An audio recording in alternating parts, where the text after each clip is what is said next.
Compacts at the front of the field out of West Leyden, a new father this year. Only his third time here this year, and he is one of the drivers who will be racing at Oswego next Friday night. We're talking about the number 92 of Mike Cole. Mike Cole in the 92. The American Postal Workers JoJo's Market car. Driving the number 10 is Bridget DeMars, the black number 10. She is an educator at Lafargeville Schools, driving the KLA Property Management Quality Inn Bonnie and Dale Dingman Legal Shield car number 10, Bridget DeMars. Sam Kersey behind her. Sam very far up in the points. Sam is a truck driver. Dola and Kevin Chuck's Towing, the sponsors of that car. You got Chuck Pavelchuk, the number 17, his teammate, right on the outside in the Rabbit on a Mission. Chuck is an auto technician. Best Boy Auto, Elbar Technology, two guys from Italy. Matt Tracy Snap-on, the sponsors there. And at the rear of the field, trying to see if he can make it two in a row tonight, driving the number P1, that is Justin Coachman out of Greece, New York, the KLA Property Management, Rumar Vinyl Design, Ken Tibbles Roofing, Pannoni Masonry car, the P1 of Justin Coachman. Eight laps around for the Sport Compacts. 5 of them on the track. 3 of them will qualify for their handicap start. It may not seem like much, except for the feature race. We do combine this class with the Thunderstock. So the feature race will have a whole lot more cars in it than this first heat right here. Mike Cole and Bridget DeMars will set the pace. And the green flag starts on our night of racing, and right away, whatever work that Jason Rarick has been doing on the number 10 looked pretty good on the start as Bridget DeMars shoots off the front and takes the lead. Chuck Pavelchuk right behind her. Sam Kersey and Justin Coachman battling in the second row. There goes Pavelchuk to the inside. Taking him a little bit, however. DeMars strong on the outside in the number 10. She's got some momentum out there. Sam Kersey looking to the low side, and Coachman are all right there in a pack. We got 4 cars that are going to battle for this one. Mike Cole having a little bit of trouble yet with that number 92. And now you've got a real battle for second, almost a 3 wide out there as Bridget DeMars gets up the track a little bit high. Justin Coachman to the outside of Kersey in the number 17. And he is looking to reel in that second place spot. You got 3 qualifiers now. And those in those positions are Pavelchuk, Kersey, and Justin Coachman. Those are your qualifiers. Mike Cole, very unhappy with that number 92. Thought they had it fixed up a little better. Not feeling very good right now. We're halfway home in heat number 1 as Pavelchuk takes the lead going into the turn. And Sam Kersey and Justin Coachman continue to battle for that second spot, and Coachman finally gets it done over there going into turn number 3, but can he hang on to it? Kersey is strong on the low side. That's where the battle is right now for that number 2 spot, as Bridget DeMars is gamely keeping up with all of them. Mike Cole's going to have company here real soon as we're coming up on 2 laps to go. Cole's going to take the high side, I believe, and all the cars should get by underneath as Dave Farrell puts up the 2 laps to go. And Mike Cole says, I've had enough. We've got more work to do on this car here as he pulls into the pits. So Pavelchuk looking strong in the number 17, coming off of turn number 4. The white flag is out. We got 1 more lap to go. It is Pavelchuk, Justin Coachman, Sam Kersey, and Bridget DeMars, all single file, several car lengths in between. Unless something happens, we're probably going to finish it this way. Checkered flag is out. Pavelchuk in the 17. The P1 of Justin Coachman second. Sam Kersey in the 17S third. And Bridget DeMars hangs on for spot number 4. We will have Pavelchuk pull into victory lane as we are getting photos down here. Now that's a great photo. Clifford, the big red dog, and all the people that want to take him home with them tonight. Getting a nice little photo down there. We're going to get Alex down there to get a quick shot of our heat winner, as we do each and every Saturday night here. We started this about halfway through the season. And Chuck Pavelchuk will hang on to the checkered flag. Alex will step down, get a photo. Heat number 2 will be up next. It'll be Thunderstocks. We have 2 Thunderstock heats tonight. And here to call Thunderstock Heat number 1, he came from Rochester to help us out tonight, Mr. Jay Trainer. That's right, the Thunderstocks will be making their way out onto the Speedway surface for second round of qualifying. The top three will qualify according to their handicap. And sitting on the point will go the 17J of Angela Patinelli out of Rome. Car owner is Jake Whitney, driving the 2004 Mini Cooper. Lost Cause Marine BNP Machine are partners on that ride. Sitting to the outside, the dancing partner of Patinelli will go the 11J. And driving the 11J, looks like it will be Justin Burns. Justin Burns will be on the outside point position. Second row to the inside, we are looking for the M1 of Mike Marcinko out of Watertown. Works at Car Freshener. Car owner is Mike Marcinko himself. He drives the 1995 Saturn SC2, and he's in the third starting spot. Outside in the 111J, outside in that fourth starting position will be Anthony St. Mary, DLC Photography, primary partner on the 111J. And the last row, sitting to the inside, will go from Governor. It's David Page, who works as a FedEx driver and is driving the 2007 Pontiac G5. Durham's Auto Repair, Maple Auto Repair, number 20. And sitting shotgun on the field will go the number 11A. We're looking for Kevin Greenfield. Works as a carpenter out of Watertown, driving the Chevy. Little Larry's Landscaping, Greenfield Automotive, 11A. That is the field, ladies and gentlemen. 8 laps, the total distance home for this qualifier. Top 3 will qualify according to their handicap status.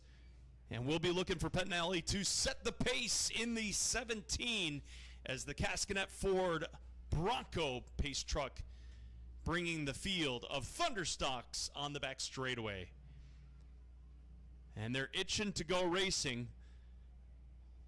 Total of 11 cars making the call, 5 in heat number 2. Green flag is out, and we are racing. Here we go. Lots of ones up front, and trying to get the bite in the early going is Justin Burns in the 11J. He's able to circle around to the outside, completing the pass. Down the back straightaway they will go into 3 and 4 for the first time. Top 2 running very stout out of turn number 4, and give the nod again to the 11J of Justin Burns. But the 11A in hot pursuit, Kevin Greenfield, looking to make a move to the outside, drawing alongside the Burns 11.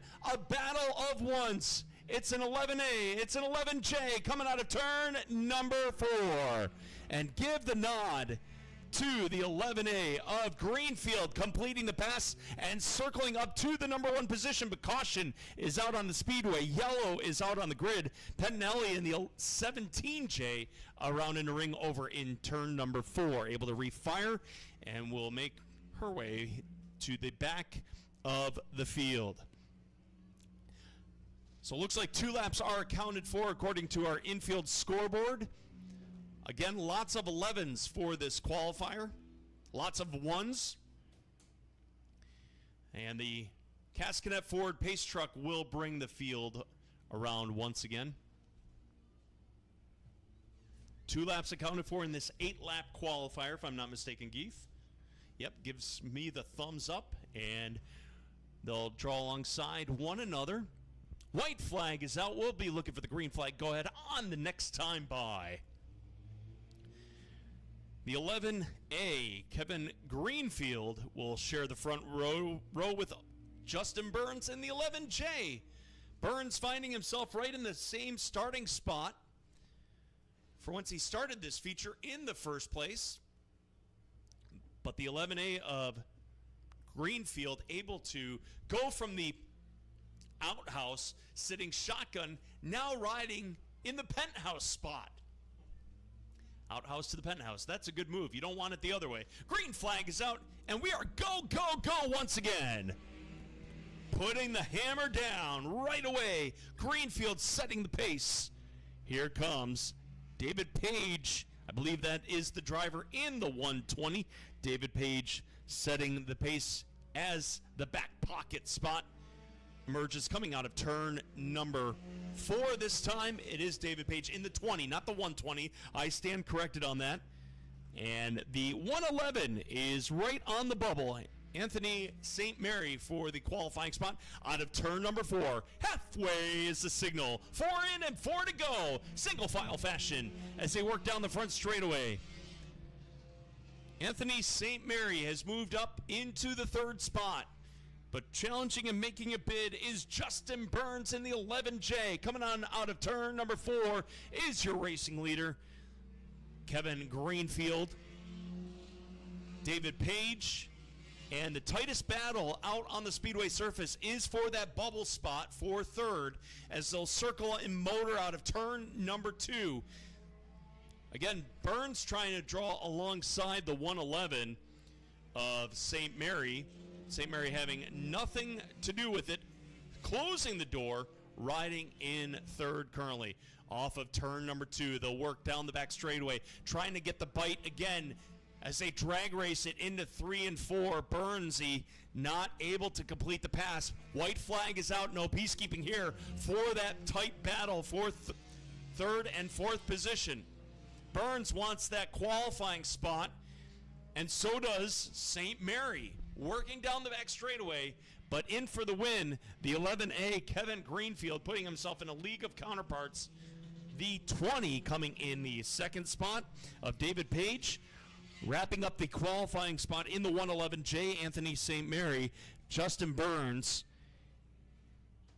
Michael Marcinko, and Angela Pettinelli will round out the field. So he went from the outhouse to the penthouse, started in the shotgun spot, and was able to be in for the win in this Thunderstock division. How about a round of applause for the driver in the 11A? It's Kevin Greenfield.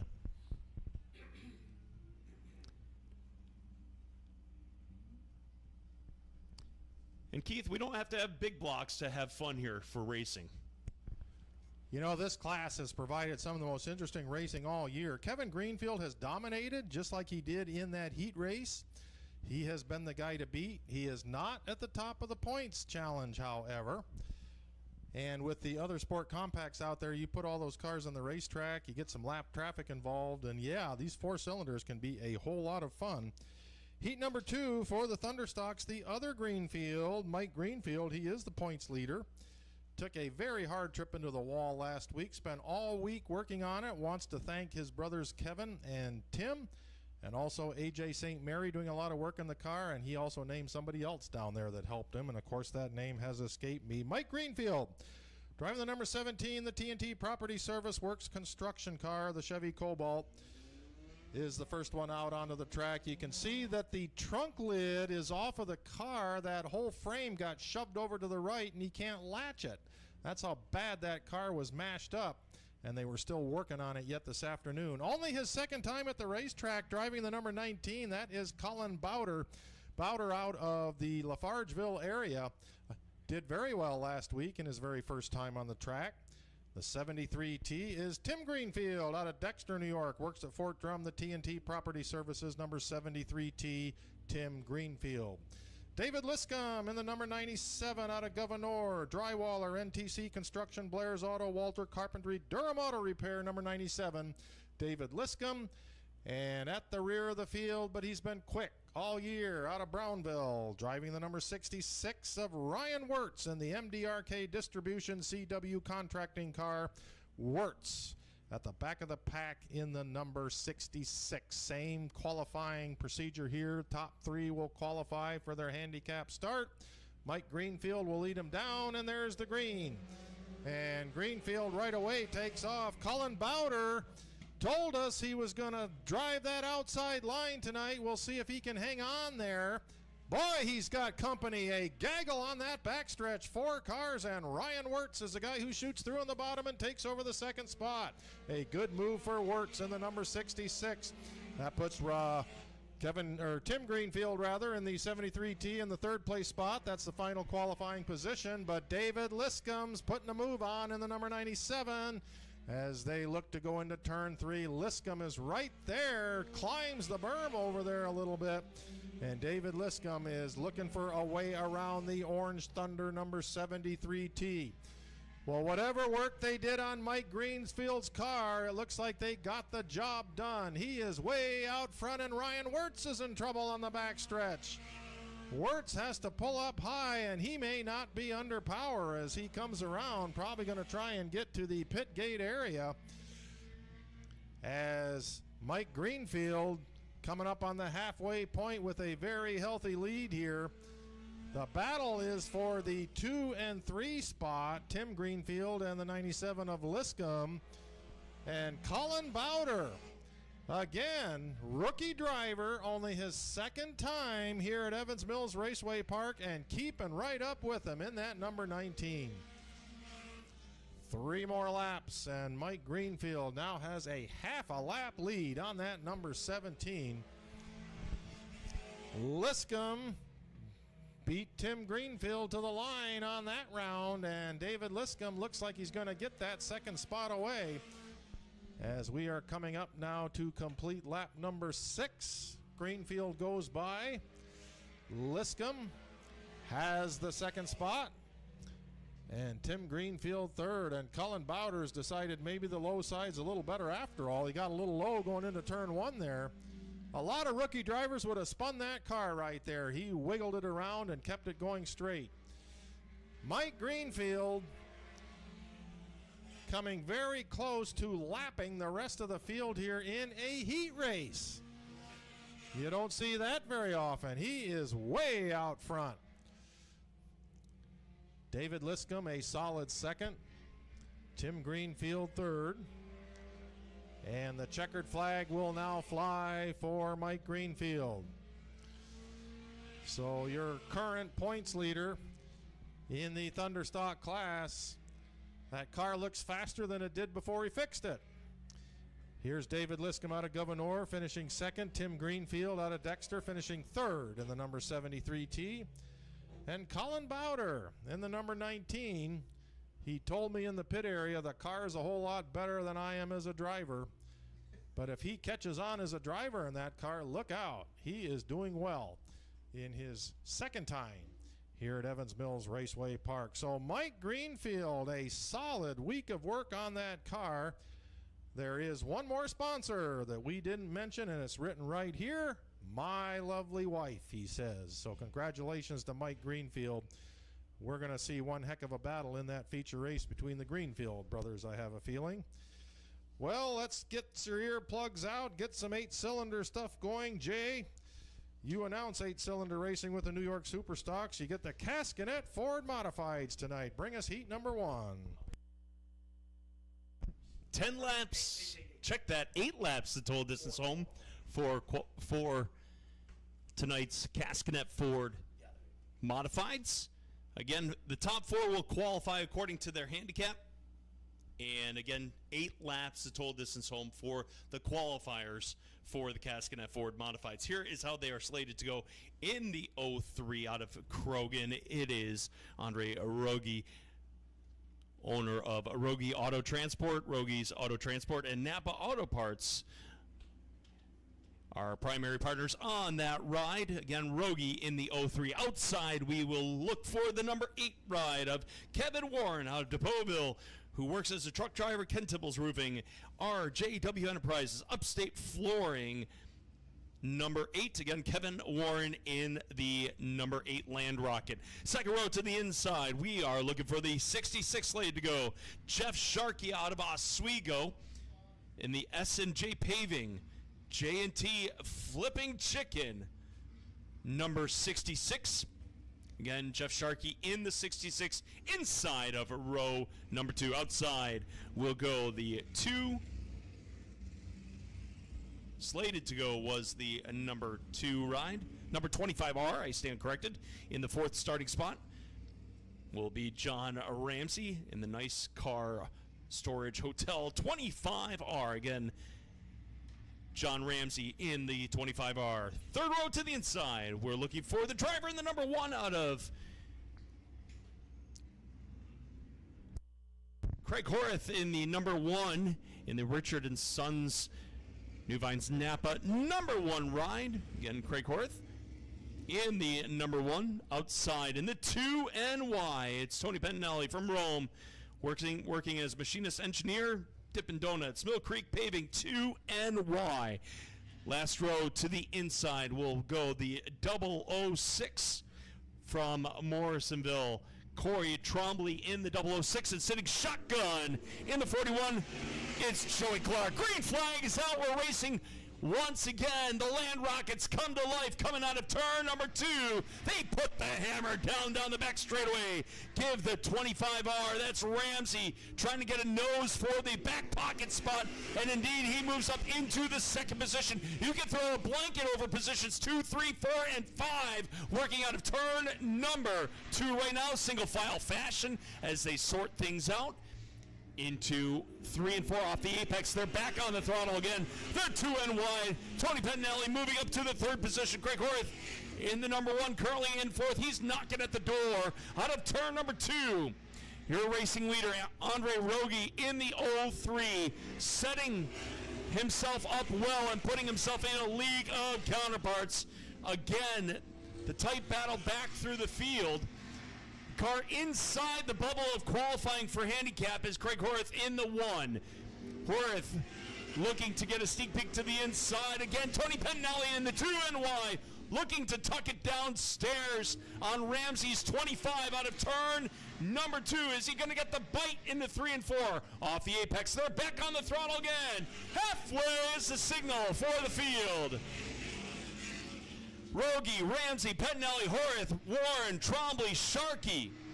That is the field currently working off of turn number 4. Andre Rogi really putting himself out there, but again, the Pentinelli 2NY knocking at the door. A little bumper tap on Ramsey's 25, letting him know he's right there. White flag is out, no peacekeeping here. Another time around off of turn number 2 now, single file fashion with Ramsey in the back pocket. Pentinelli looking for that running room in that 2NY, but in for the win will be the 03 of Andre Rogi. John Ramsey 2nd, Tony Pentinelli 3rd, Craig Horace 4th, Kevin Warren, Corey Trombley, Jeff Sharkey, and Joey Clark rounding out the field.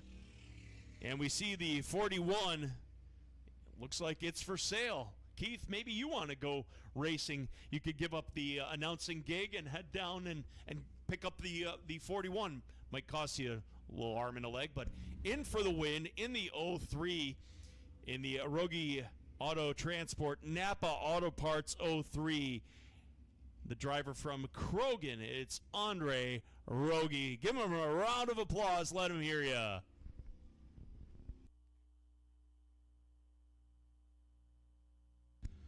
Andre Rogi hoping for a little better week. Last week he did very well in his heat race. He was sent to the back of the feature, and then he got caught up with another car, got stuck over here in turn number 1, and they couldn't get loose, and he kind of climbed the back end a little bit. That sort of knocked him out of the race, and very fast here early. Very popular driver here at Evans Mills Raceway Park.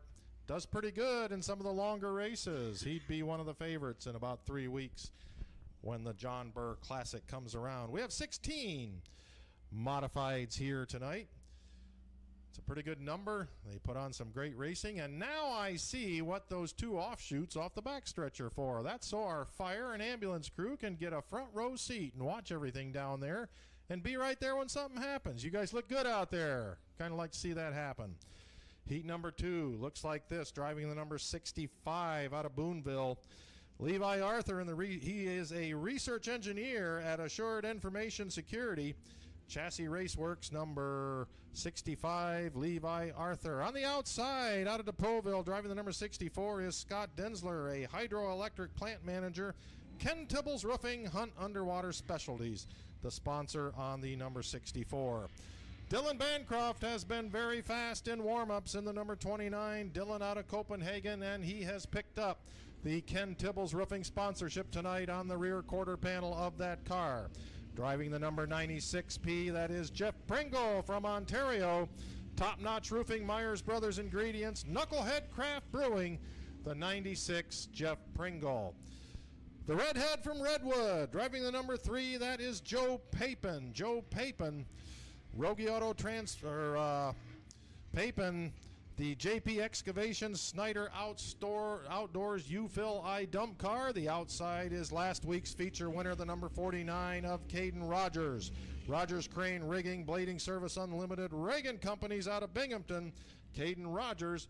Randy Brunel on the inside of the last row out of Malone in the 007, and Riley Gill, his first time in a modified this year, on the outside in the number 57. Let's see how he does. 8 laps to go. 4 will qualify. The green flag flies.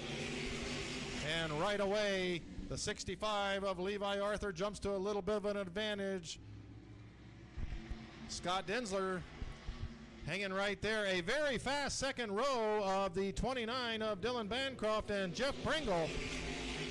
And Joe Papin now trying to mix it up, and they're trying to look for a way through as the 65 of Arthur and the 64 of Densler continue to run up front, although he got the 29 of Bancroft, and now Densler gets knocked to the outside a little bit, hangs on to the spot. However, he is third, but you got Dylan Bancroft up to second in the 29. Joe Papin and Jeff Pringle waiting right there to pounce. At the line, Joe Papin, a small advantage. He's got that fourth and final qualifying position. Pringle behind him, and then it's Caden Rogers. Caden Rogers said, I got to get up into that front qualifying spot tonight if I can. Once you win a feature race here at the Evans Mills Raceway Park, you are handicapped for the next race, and if you do not finish in that top 4, you start very near the back. To the inside of Scott Densler goes the 3 of Papin, and all over the front-running car, the number 65 of Levi Arthur is the 29 of Dylan Bancroft, the Copenhagen driver, looking to get some grip on the outside. 2 laps to go. Papin and Densler continue to run side by side. Densler's been stuck on that outside line pretty much this whole race, but he has kept up the pace. He still has a qualifying spot. White flag is out. Can Dylan Bancroft get it done this time? Slight advantage down the backstretch. It's going to be a barn burner. Who's it going to be? Evans Mills as they come off of turn number 4. You got Bancroft on the outside, and he gets it done. Bancroft wins heat race number 2. Levi Arthur finishing second in the 65. Joe Papin third in the 3. And Scott Densler doing a great job to hang on to that fourth and last qualifying spot in the 64, and that is important. That will put him up toward the front of the field in that feature race. Rest of the way back, Jeff Pringle in the 96, Randy Brunel in the 007, Caden Rogers in the 49, and Riley Gill staying with him, trying to figure out what it's like to drive the Dickie Myers Modified here at Evans Mills Raceway Park. Victory lane tonight for Dylan Bancroft, and that is going to mean good things for him in tonight's feature race as he gets full benefit tonight of the handicaps procedure here at Evans Mills Raceway Park. It is his 3rd time at the track, and that's when you pick up those benefits. Well, we got legends coming out next. We have 13 of those here racing with us tonight. And here with heat race number 1 is Jay Trainer. Thanks, Keith. And here's how they are slated to go for the INEX Legends, the Crispin Fuel Service Legends. On hand for their qualifier sitting on the point will be the 77 from Brownville. It's Kyle Wirtz. Pole position belongs to him. Outside flanking Wirtz in the 21C will be Carrie Ann Carr in that front row. And Carrie Ann Carr will complete the front row in the 21C. Second row to the inside will go the 29J of Jaden Hall from Evans Mills. Works as a student. The car owner is Joel Hall. Little Larry Landscaping. Roof to Rails Home Inspections 29J. Again, that is Jaden Hall. Outside in the 01, we're looking for Cody Draper, who will be the dancing partner for Hall. Joel Hall will be shown inside of row number 3 in the 5th starting spot. In the 33 ride from Evans Mills as well. Outside in the 23H will be Kyle Hart, working as a welder, or working in the welding field. Kyle Hart in the Hart's Dumpsters FX Cabrera Harley Davidson from Evans Mills. Again, that's Kyle Hart in the 23H.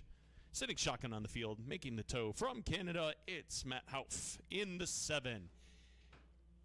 That's how they look. That's how they are slated to go. A little shuffle in the lineup. Wart's electing to go to the back of the field. Green flag is out, and we are INEX Legend Car Racing. Into 1 and 2 they will go. 8 laps, the total distance home, and hard contact on the back straightaway. Ladies and gentlemen, caution is going to be out on the speedway. Yellow is out on the grid. My, oh my. We'll see how the drivers are entering into turn number 3. Just some hard contact against the retaining wall. You can see the scuff mark on the outside retaining wall on the back straightaway. Our track officials coming alongside, making sure everything is A-OK with the competitors. Looks like Carrie Ann Carr in the 21C is out of shape.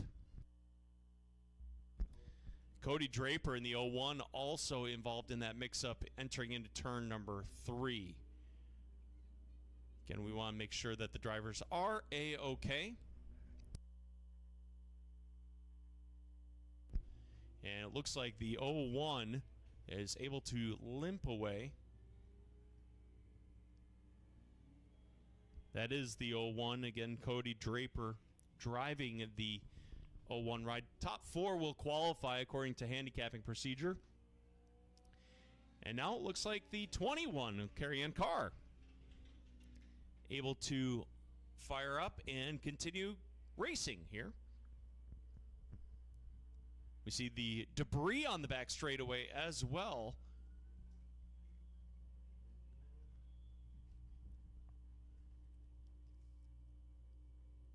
Again, coming up for our intermission time, ladies and gentlemen, we will have a first responder vehicle parade during the intermission break, as well as boxcar racing that is going to be taking place. And some of the rules that are involved with the boxcar racing is very interesting. And be a hero boxcar races taking place. Race is going to be 4 laps long, and after each lap, the driver is going to make a pit stop. And the 3 pit stops consist of cleaning the windshield, squirt gun bottles, and wipe clean. Google masks or goggles will be provided. Change the tires, refueling. Refueling, drink 4 ounces of water through straw. And the pit crew consists of 1 member from the driver's family or another trusted adult that is on hand. Drivers must wear a pair of lace-up sneakers. No Velcro allowed. I guess, Keith, you and I are out on that one. And a pair of socks. May want to avoid tight-fitting or high-top sneakers. If a shoe is lost during the race, the driver must stop and put it back on. And, of course, one of the big rules on hand is to have fun. And we'll see that coming up during the intermission time as well. White flag is out. We'll be looking for the green flag restart on this next time by. Again, this is the Chrisman Fuel Service INEX Legends, a growing field here. 8 laps, the total distance home.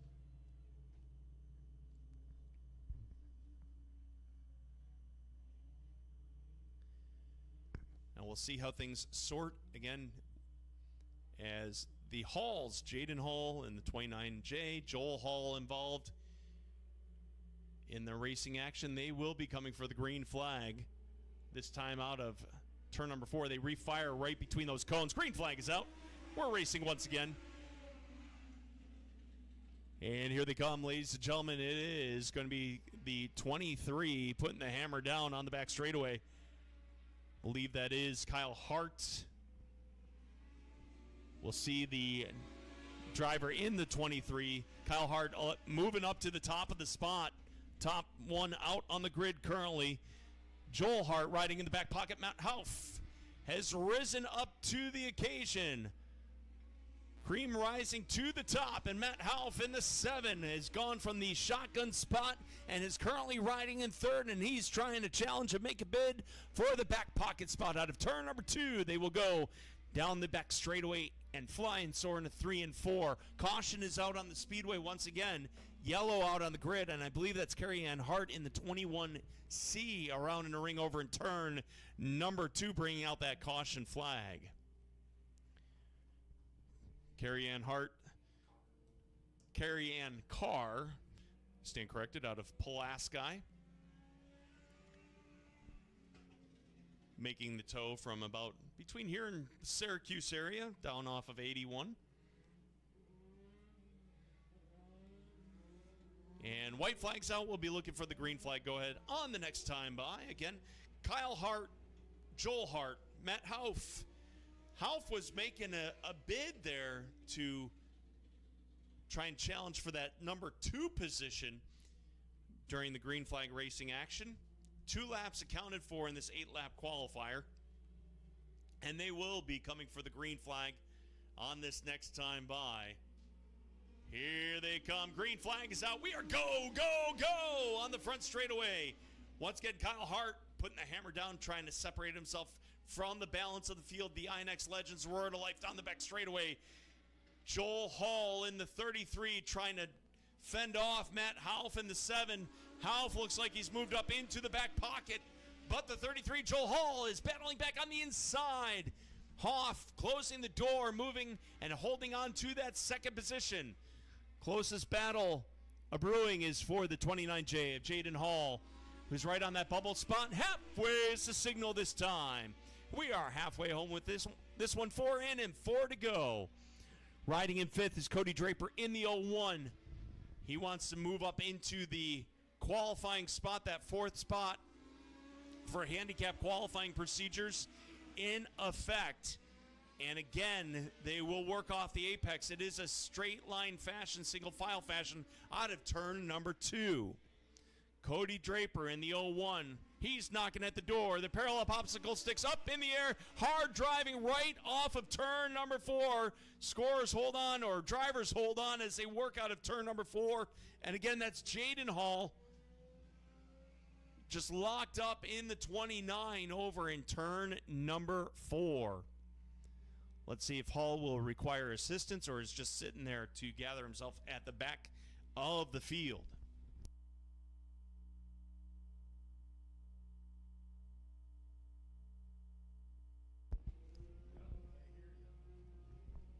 So Jaden Hall will be shown at the rear of the field if he is able to get that INX Legend car refired, and something locked up on the 29. The track crew coming over and providing some assistance now, or at least looking things over. Perhaps it will require a push. And again, our track crew over at work in turn 4.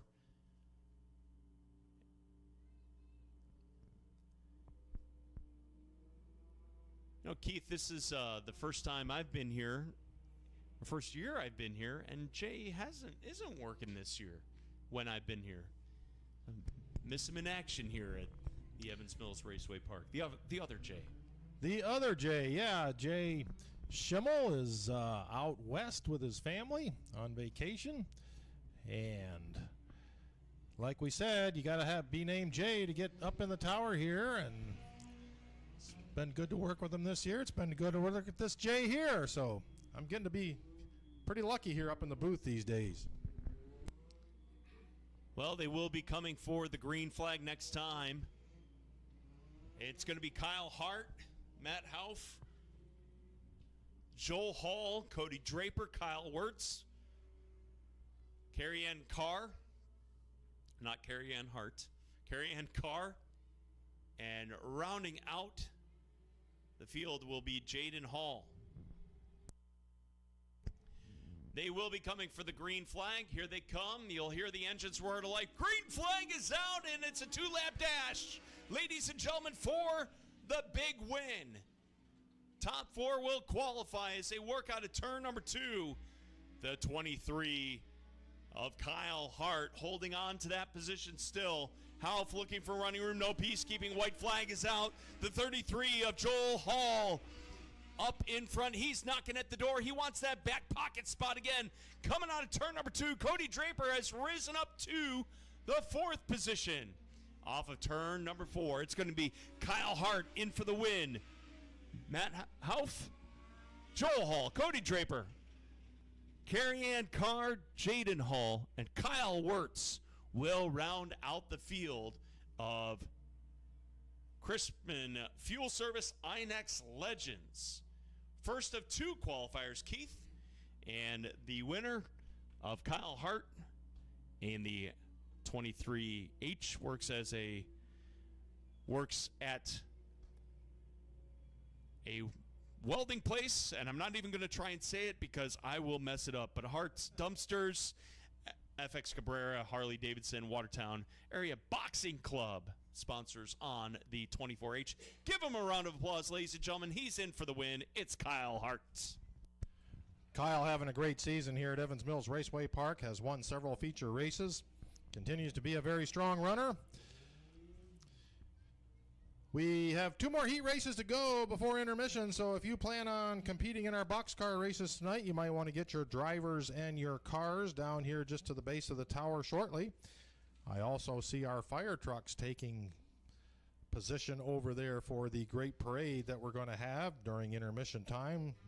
Glad to have them here with us here tonight on First Responders Night and S&R Automotive here at Evans Mills Raceway Park. We have 1 more legend heat to go, 6 cars in this one.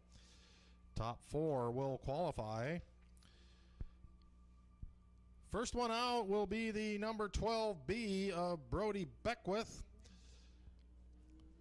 He may just be one of the youngest drivers out there. 13 years old, FX Caprera Dodge Ram and Jeep Gamble Spray Foam Snap-on 37 Ford Coupe of Beckwith in the number 12.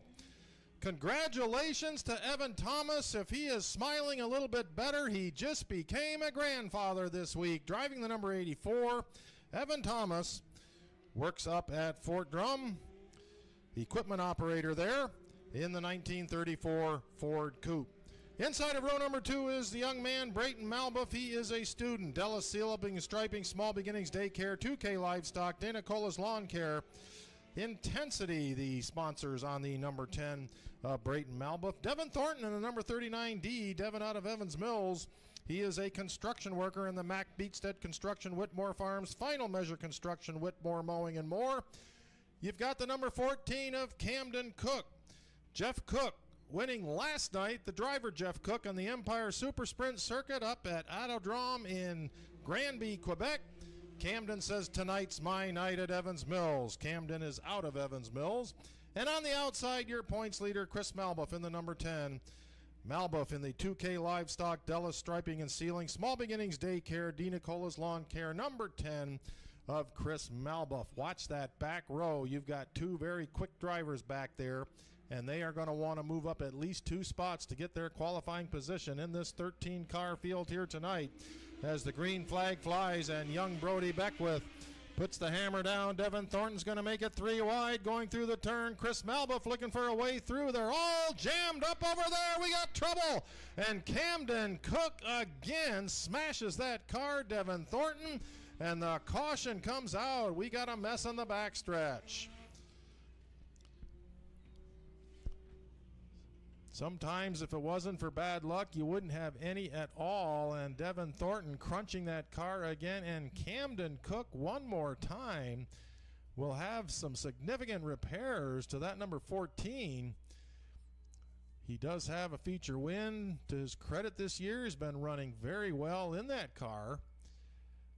But he's also been caught up in a couple of skirmishes. You had those cars coming out of turn number 2, had 5 of them awfully close together over there, and in a situation like that, if just one of them gets out of shape or climbs a wheel, you see what we saw back there. So that leaves Beckwith in the 12, Brayton Malbuff in the 10, the 84 of Evan Thomas.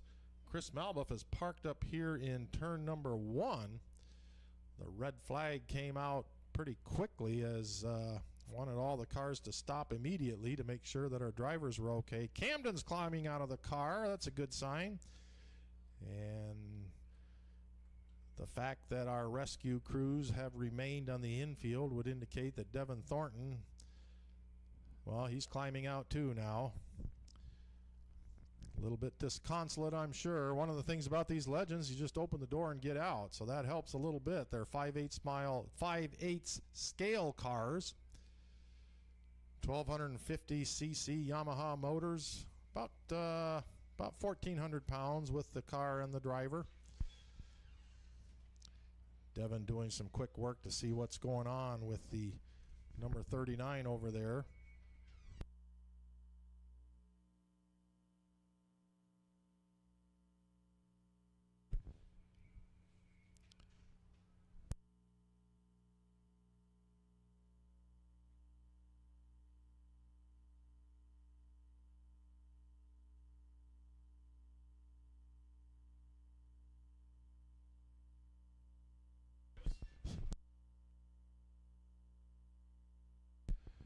So unfortunately, the lobster claw that Adrian Flath designed for us that'll pick these cars right up into the air is going to have to be used a couple times here tonight. We might be able to tow the 39 in as our second tow truck comes out, but Camden Cook's car is up in the air. He just shook his head when I asked him earlier how much work they've had to do to that car. And unfortunately, it's going to happen again. So we mentioned Jeff Cook. Distant relation, well, there's one that's very close relation. Camden's father's name is Jeff Cook, but it's a different one. The Jeff Cook that won the Empire Super Sprint race last night at Autodrome in Granby, Quebec, has not won in quite some time, and the rumor is he's hanging up the helmet after this year. So congratulations to Jeff Cook. ESS win last night. One of the few places that was able to run. Lafargeville Can-Am Speedway not able to race last night. Rained out again. Penn-Can Raceway rained out again. It has been a nightmare for Friday night tracks here in the upper New York State, northern New York area. These cars are tough, but that one endured a little bit more damage. Not all that obvious on it, but you could see some mashed up parts on it, and prior to Devin Thornton getting out, you could see the front end of that one was beat up pretty good. So that's going to leave all four remaining cars in a qualifying position for their 20-lap feature race tonight, although if it dips down below 12 cars, it'll only be 15 laps, and we may have just lost a couple here.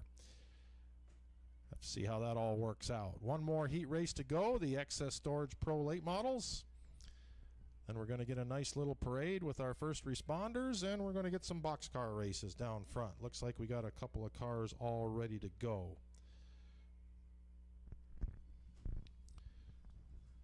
That's going to be a workout down there. Those pit stops, going to have to be on top of your game to make those work down there. Last year when we had the boxcar races, we had some pretty tired kids after that was over. Be interesting to see. This will be my first time witnessing the boxcar race here at Evans Mills Raceway Park. We want to thank again Kevin Warren in the number 8 Cascanet Ford Sportsman Modified has carried Joel Davis's memory on his car all year. You can see the honorary graphic on the tail section of his car. Tonight, Kevin and police officers from the New York State Troopers and Jefferson County Sheriff's Department would like to do, and they are doing, a special 3-wide salute to the crowd in honor of Joel Davis and all first responders coming your way during tonight's feature action. Boxcar racing, first responder parade coming up. Championship weekend is coming up next week, with racing action sponsored by our friends over at Bearcom from Watertown and TTS Thomas Trask Service out of Adams, New York.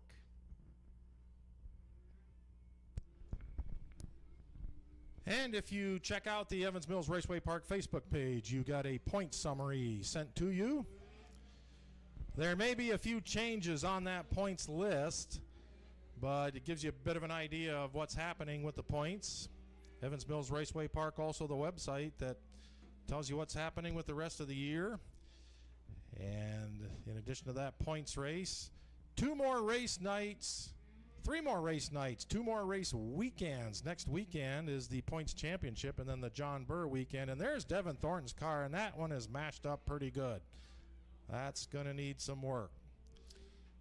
Evans Mills Raceway Park has confirmed that the ISMA MSS Championship race will indeed be a 100-lap feature on the John Burr weekend of Saturday, September 16th, and have been told this week that sources are optimistic of a 27-plus car field for that race.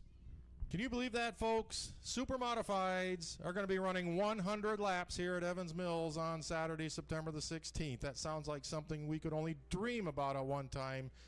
But the team here at Evans Mills Raceway Park making it happen. We are ready to go back to racing as young Brody Beckwith on the inside and Brayton Malbuff.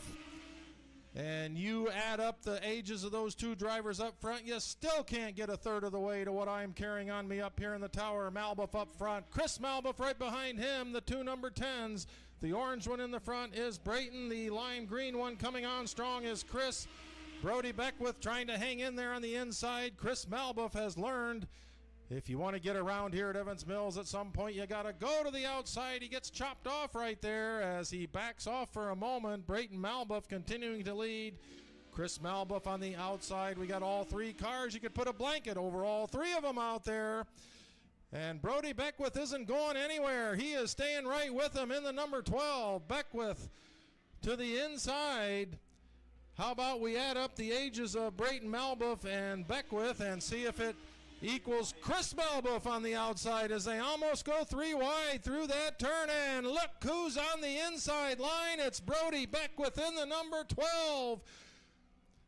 Trying to hold on to it down there. Brayton Malbuff has the lead, but briefly. And now Chris Malbuff gets to the outside again as he is up high. The 2 Malbuffs resume their spot at the front. Brody Beckwith is sure making it interesting out there in that number 12.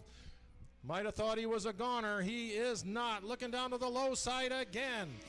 Brody Beckwith just looking for a little bit of room, and if Brayton Malbuff skids up any on that racetrack coming out of turn number 4, Brody Beckwith is right there to take it. Chris Malbuff staying on the high side in the number 10, doing a good job keeping that car out of trouble. 2 laps to go. It is Brayton up front.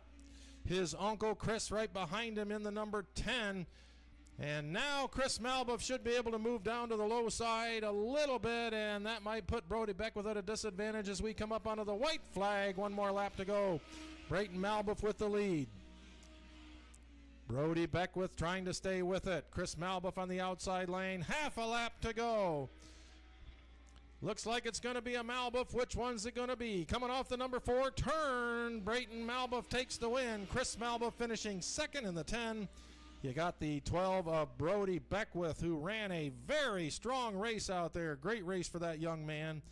And the number 84, Grandpa, on the back stretch. Hope he doesn't mind us calling him that. It's been great to see him racing here all year.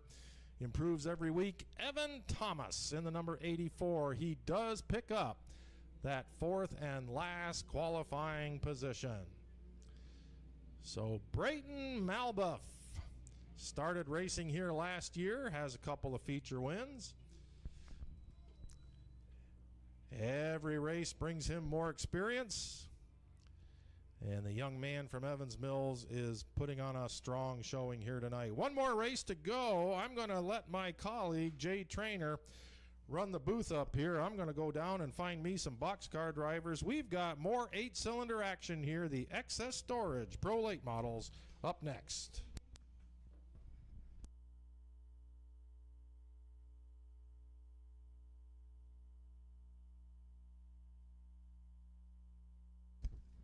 Eight laps will be the total distance home for the XS Storage late models. Coming out onto the speedway surface off of the pit road area over near turn number 1. Sitting on the point will be the number 3 of James Kia and the TJ Toyota number 3 ride, sharing that front row on the outside. Slated to go from A-Bay in the 50. It's Tyler Papin in the JP Excavating Creekside Fabrication number 50. Second row inside. Driver from the Lafargeville area. It's Riley Gill. In the Napa Auto Parts TJ Toyota Big Fab number 57. And sitting shotgun on the field. Slated to go in the FLF Race Cars number 28. It's Chuck Meyer. 8-cylinder racing back out on the speedway surface. Top 3 will qualify according to handicap. We'll be looking for the go-ahead next time.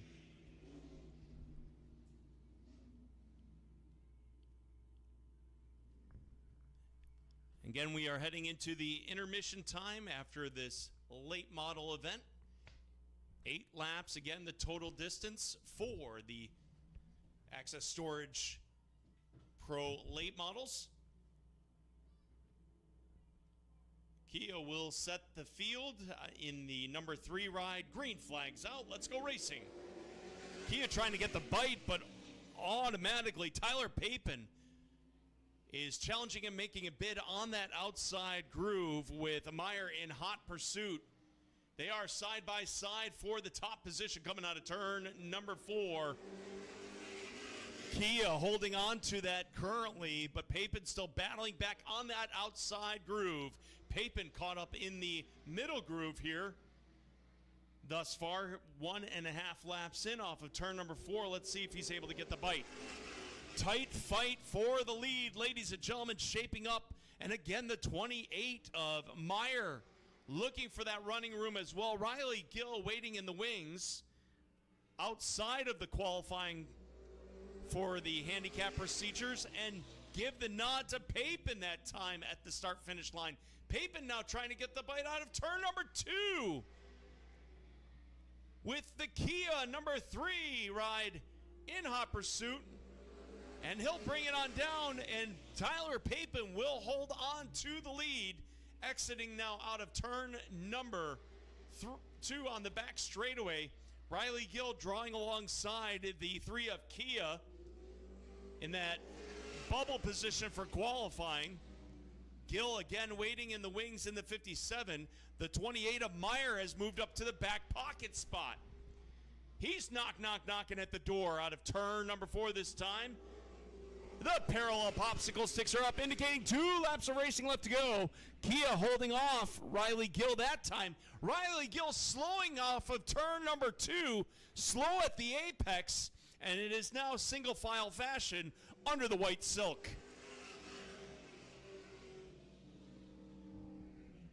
The 50 of Papin controlling the racing action, rolling off of turn number 2. Riley Gill dropping into the pit area. Checkered flag is out with stars in his eyes. He's in for the win. It's Tyler Papin. Chuck Meyer in for second. James Kia third. And Riley Gill will round out the field in the 4th spot. Well, ladies and gentlemen, Tyler Papin started on the outside of that front row, and it was a tight battle between himself and James Kia for the first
here at Evans Mills.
taking their starting formation here shortly as they enter the backstretch. Dave Farrell, our starter tonight. We have 4 races to go to complete our night of racing here on First Responders SNR Automotive Night at Evans Mills Raceway Park. White flag coming out, the Cascanet Ford Bronco Pace Truck will be pulling off of turn number 3, taking its place over there. So the question is, can Mike Greenfield get big of enough jump on the start? Kevin Greenfield has been able to be faster than him on most nights. David Page and David Liscombe in the 20 and the 97 both were competitive in their heat. They could not keep up with Mike Greenfield.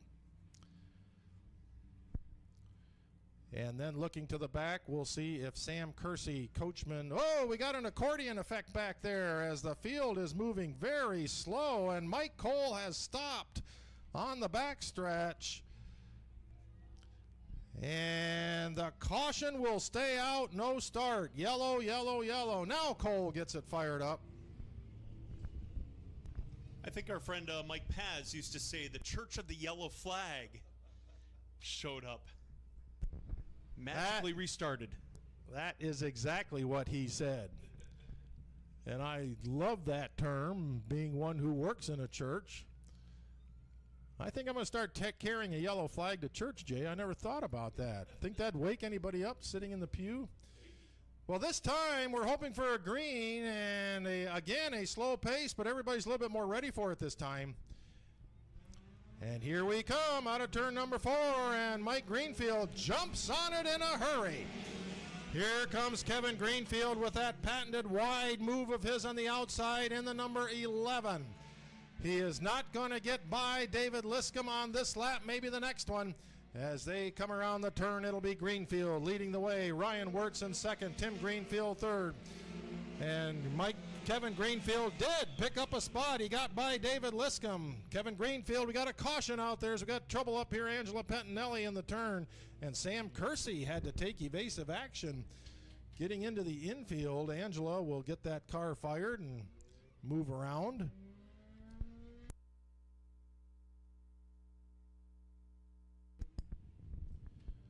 So already we had a caution before the race even started, with that little fracas on the backstretch there, and now we did not complete lap number 1.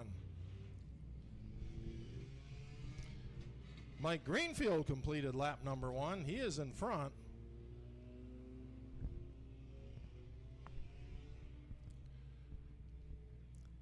A testament to the mechanical ability of the Greenfield brothers and A.J. St. Mary, who spent so much time working on that car every night this week, trying to get it in shape after that devastating wreck last week here on the front stretch that took Mike out on the first lap. Cost him a bit of the cushion that he has in the points race right now.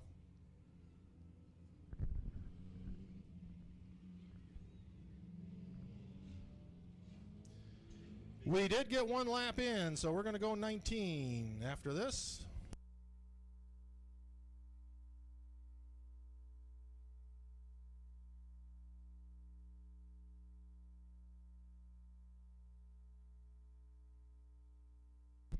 We'll double him up now. Kevin Greenfield won't have near as far to go this time, as he has moved into the number 4 position on the track.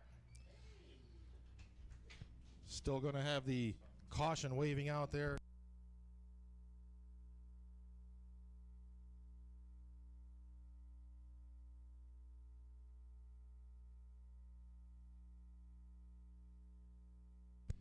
Coca-Cola Watertown, our year-long sponsor up here in the tower. And I'm sure glad for their sponsorship, because I just got an ice-cold bottle brought up to me, and boy, is that going to be good. Appreciate their sponsorship tonight. All of our sponsors on the backstretch, if you've got a business that you want to see displayed back there, I can tell you for a fact that race fans are the most loyal when it comes to shopping at a place that emphasizes race cars. Dave Farrell on the track. It'll be the choose your lane rule. You can choose to either go inside or outside at the start. Looks so far like most of the drivers, it's one by one by one. Cullen Bowder Stays on the outside. He told us earlier he wants to see how his car runs up there. He just wants to find out what's in that thing. The traction compound has been refurbished. They applied it at about 5 o'clock tonight. Well, earlier than that. About 4:30 they were out there putting it down. Most of the time it's the 8 cylinders that benefit from that. But every now and then you see one of these 4 cylinders get up into that traction compound and do pretty good. Colin Bowder might be one of those in the number 19.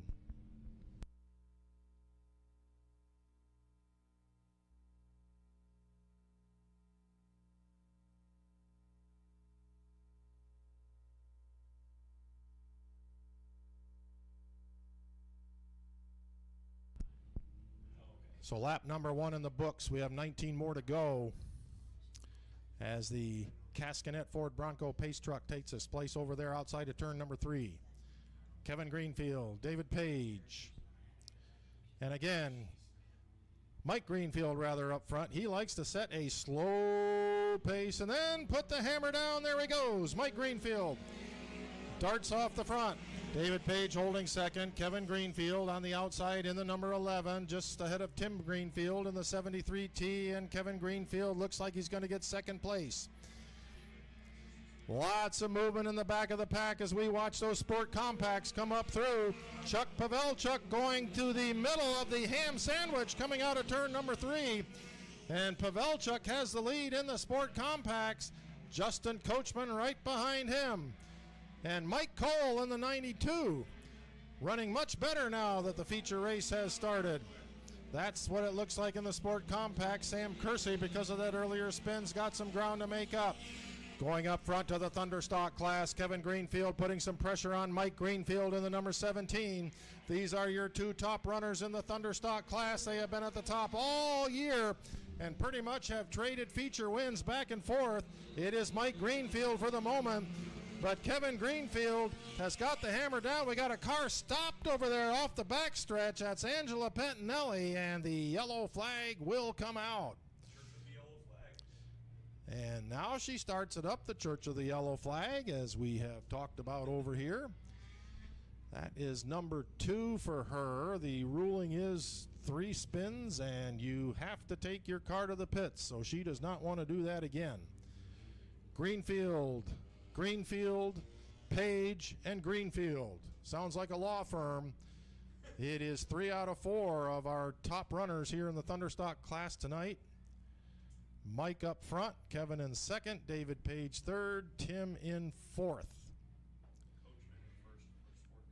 They got Chuck Pavelchuk in the 17, who got a good jump, and coming out of turn number 4, ran through the middle of 2 other cars and got that spot away. Coachman has a personal challenge from someone to get his second win in a row here tonight. That offer came in the pit area earlier. He said, I'm going to try my best. Mike Cole in the 92. Whatever they did to that car, it's certainly running better now than it was in the heat race. So 4 laps in, 16 to go.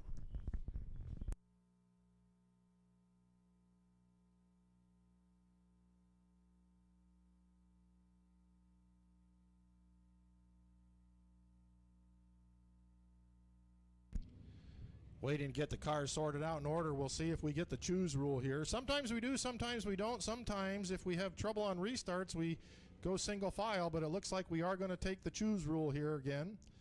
So Dave Farrell taking his spot on the track. Mike Greenfield will certainly go to the low side. This is going to put a little pressure on him. I'm guessing Kevin's going to go to the high side, and they're going to start even on the front row, and that's going to make this restart a little bit competitive as they come down the front stretch.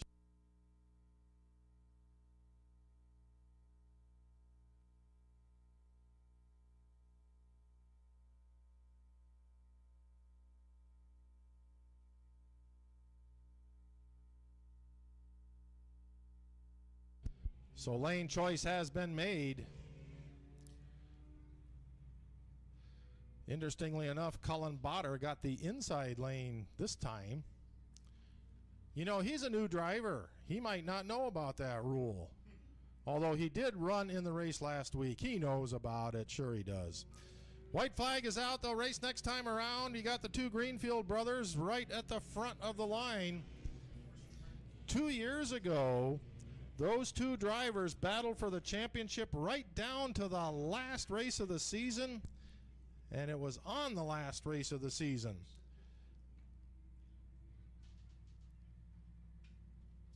That the race was decided. The championship was decided. Might come down to it again this year. We'll see. You got Mike Greenfield on the low side, Kevin Greenfield on the high side. Here comes the green flag. Another good start for Mike Greenfield in the 17. And Kevin Greenfield in the number 11 is very used to running that outside line and trying to get around, and he's going to do that now. On the number 17 of Mike Greenfield, they're dead even, going into turn number 3. Chuck Pavelchuk is a rabbit on a mission out there as he is on the outside of the number 20 of David Page. And Pavelchuk, commanding lead right now for the Sport Compacts. Kevin Greenfield inches forward. They go into the turn, and Mike Greenfield backs off, gives brother Kevin room. Now coming out of the turn, Mike Greenfield looking to the low side. Kevin Greenfield up front in the number 11. Kevin Greenfield has taken the lead in the Thunderstock class. Chuck Pavelchuk back in the 5th position on the track, looking to move around the 73T. He's got Justin Coachman right behind him. Coachman trying to run down Pavelchuk in the number 17. You've got 2 races to watch out there, 2 for the price of 1, as Kevin Greenfield tries to separate himself from the 17 of Mike Greenfield. And then moving back into the 4th spot, it's Chuck Pavelchuk in the 17. You got Tim Greenfield in the Thunderstock. We got another yellow. It's for David Liscombe up there in turn number 2. Running right up tight against the wall.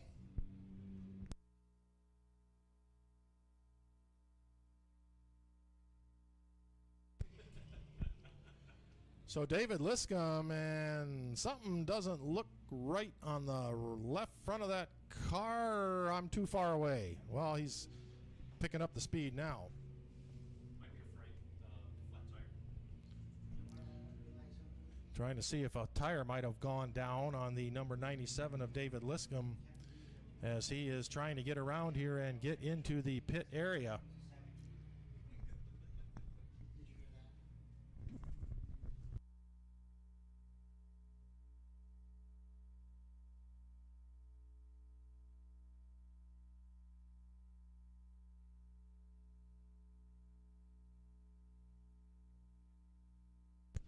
So Kevin Greenfield is our leader.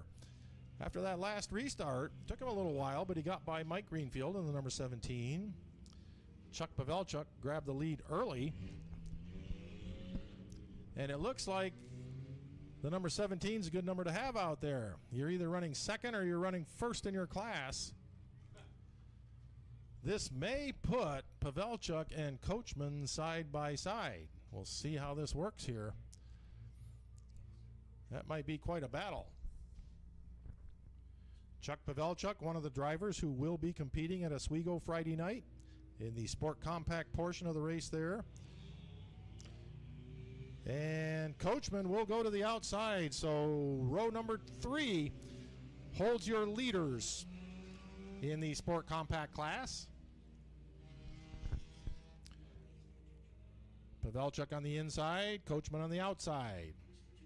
That will be quite a battle at the start. The 2 Greenfields up front, also running 1-2. And we will get our white flag this time around. 7 laps in now, 13 to go. We need a good long green flag run right about here, gentlemen and lady. We would like to see it.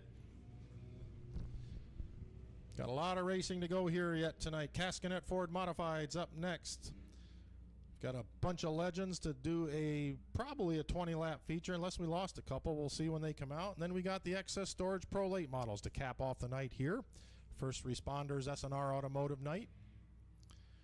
And then, just like that, it's the Point Championship next week. Hard to believe. The Greenfield brothers bringing them around as the green flag flies. Coachman wants to make it 3 wide going into the turn. He can't quite do it. He's got to back off, and just Pavelchuk gets a little bit of extra room out there. Kevin Greenfield continues to hold the lead. Chuck Pavelchuk in the Sport Compact. It's been a while since we've seen a Sport Compact at the front of this field. It's been Thunderstocks the last few weeks. They do get to start up front, but only because they're supposed to be the slower cars, but they have not been. Greenfield has been the fastest car out there on the last several weeks. Coachman's having a little trouble getting around the 73T. So Justin Coachman's got a lot of ground to make up. And Mike Cole looks to be underpowered again in the number 92. Mike Greenfield in the 17 not going anywhere. He is staying right with the number 11. And now Justin Coachman may get around Tim Greenfield in the number 73T. Justin Coachman running second for the Sport Compacts, running fifth on the track. And Mike Cole takes that number 92 to the pits. Tough night for him. Lap traffic may play a factor. It has before. Ryan Wirtz is staying right with the front two in the number 66, Ryan out of Brownville. And he has really improved his lap times here in the last several weeks. They've worked hard on that car. They've got her running well. And then Chuck Pavelchuk, your leader for the Sport Compacts. And we've got some lap traffic in front of Kevin Greenfield. What's going to happen here?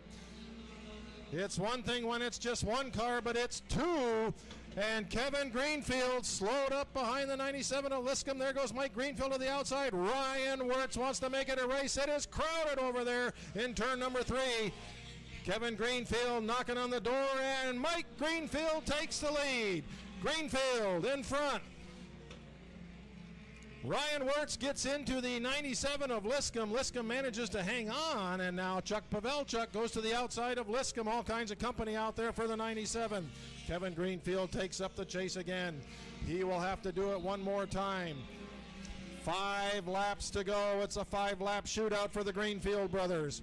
Mike Greenfield up front. Kevin Greenfield, can he get by him? We got lap traffic coming up again. Bridget DeMars in the number 10 is going to have company. They come off turn 4. We got 4 laps to go now. Mike Greenfield is holding on to the lead. Kevin Greenfield has not been able to get around Mike Greenfield. Pavelchuk continues to lead. Not having any problems out there in the 17. The battle is the Thunderstocks, the 2 Greenfield brothers. Cullen Bowder about to get some company out there as he is up on the high side for the moment. They go down to the backstretch, and Greenfield goes low. That's going to cut off a lane for Kevin Greenfield to get around. He's going to have to wait one more lap. 2 laps to go. It is a 2-lap shootout here at Evans Mills Raceway Park. Kevin Greenfield, a lap and a half, looks to the low side of Mike Greenfield, backs off going into turn number 3. White flag coming out this time. As John Burr would say, who's it gonna be? Evans Mills, one more lap to go. Mike Greenfield trying to hang on for dear life. Mike Marcinko is the lap car. Marcinko and Greenfield gets to the outside.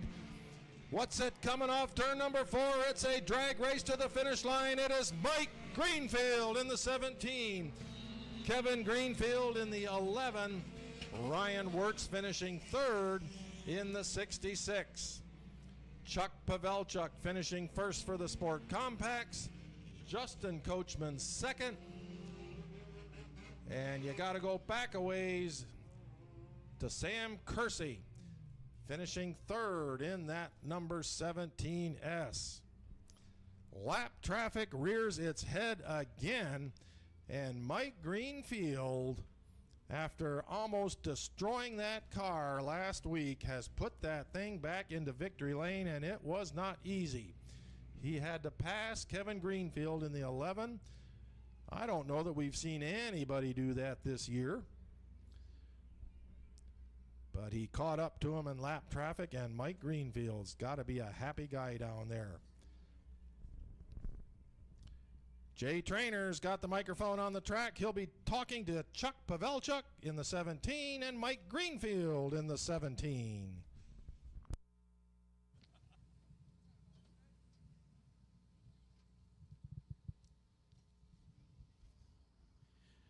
Well, 217s are definitely in for the win.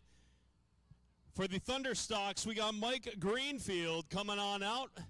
Let him hear you, ladies and gentlemen, in the Charging Chucks Racing number 17. Mike Greenfield, here he is, winning the Thunderstock tonight. Hey, let's come around, Mike. Let's talk racing a little bit.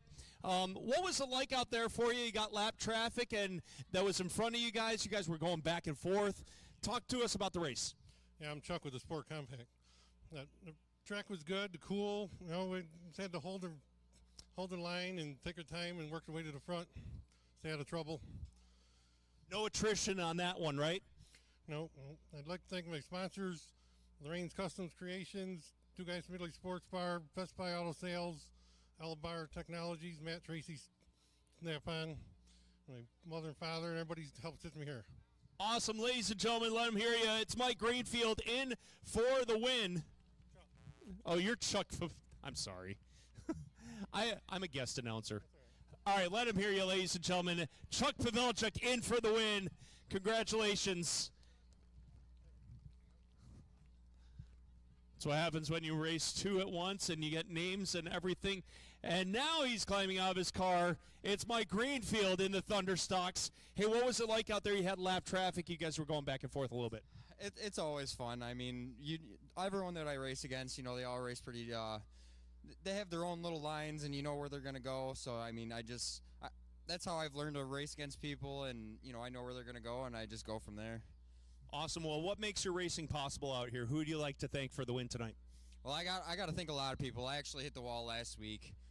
If it wasn't for everyone standing right here and a couple people that aren't here, I wouldn't be here right now because I went out and looked at the car Sunday morning, and I was just like, it's over. My brother Timmy, my brother Kevin, my buddy Dakota, AJ St. Mary, the Rarix, Jock, Elijah.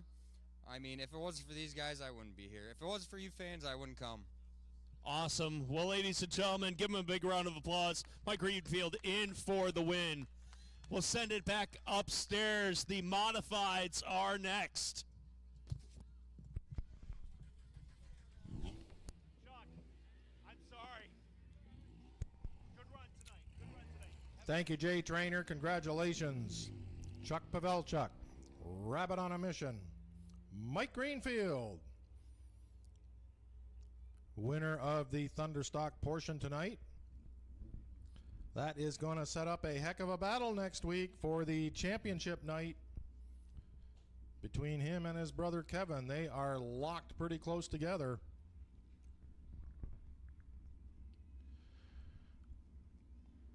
Coming out now, it's the 16 cars that will be running in our modified race tonight.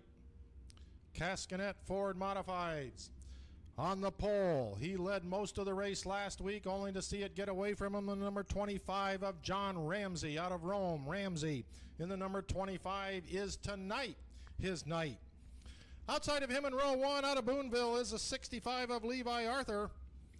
And we've already seen how fast this driver is tonight out of Casterland, the 03 of Andre Rogie.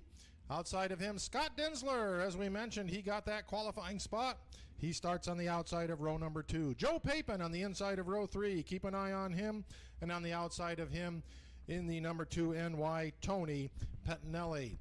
Dylan Bancroft, a little bit better starting spot for him tonight. He's in the number 29. He'll be on the inside of row 4.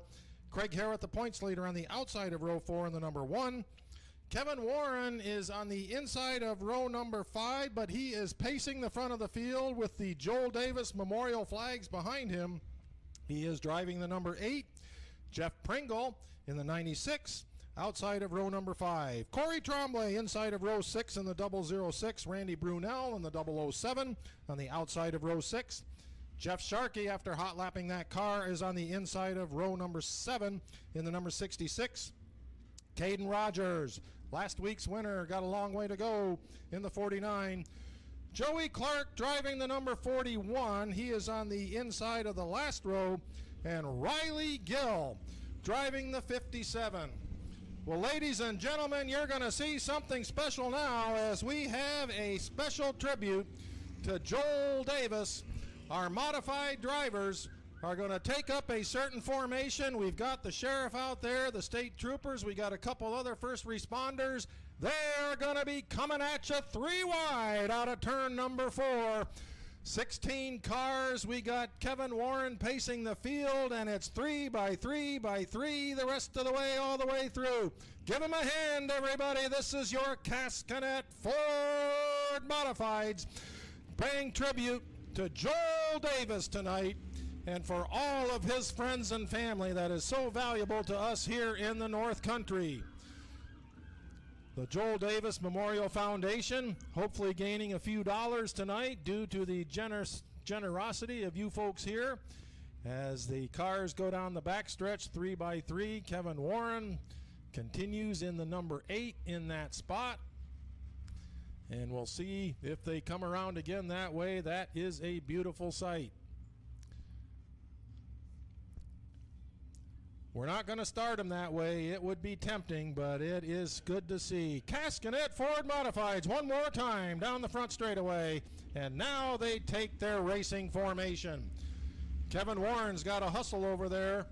He's going to have to get those flags pulled off, take his place in the field.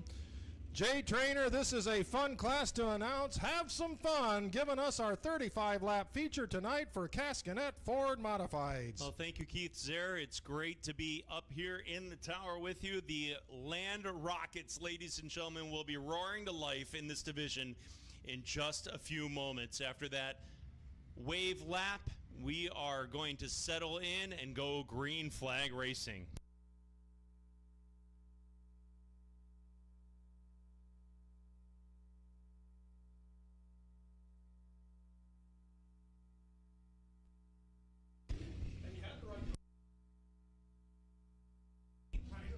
Caskinet Ford Pace truck setting the field on the back straightaway. Again, it's going to be the 25 leading the pace, leading the charge. John Ramsey in the 25. They're going to bring the racing tires and sidewalls up to racing speeds. Some more warm-ups, and then we'll go green flag racing.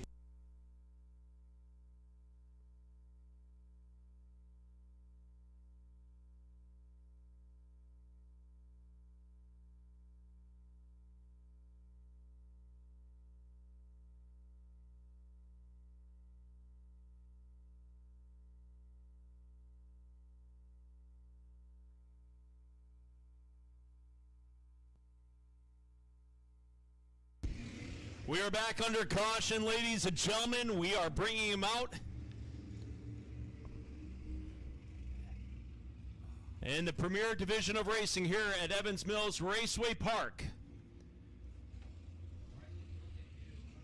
Are raring to go for their main event. 35 laps the total distance home.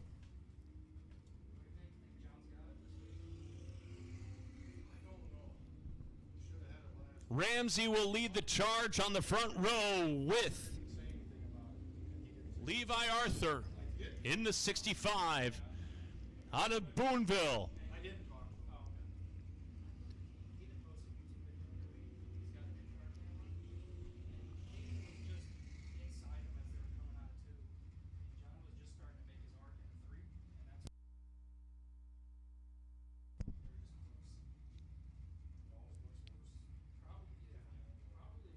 You'll feel the ground-pounding thunder of the mighty modifieds when we go green flag racing for the 35-lap main event. Caskinet Ford, primary sponsors of this division of racing.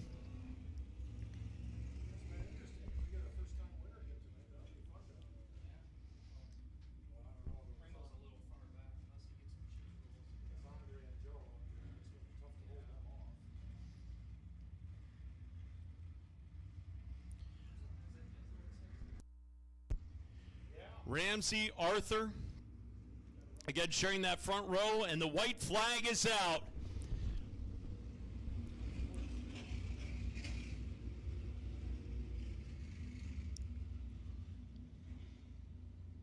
Drivers are cinching down, raring to go. 16 modifieds making the call for the final event of August here at Evans Mills Raceway Park. You'll hear the engines roar to life, feel the ground-pounding thunder of the mighty modifieds. Green flag is out! John Ramsey in the 25. It's a battle of fives for the top position. Levi Arthur to his outside. Andre Rogie in the 03 in the position respective with his number. Coming on down out of turn number 4.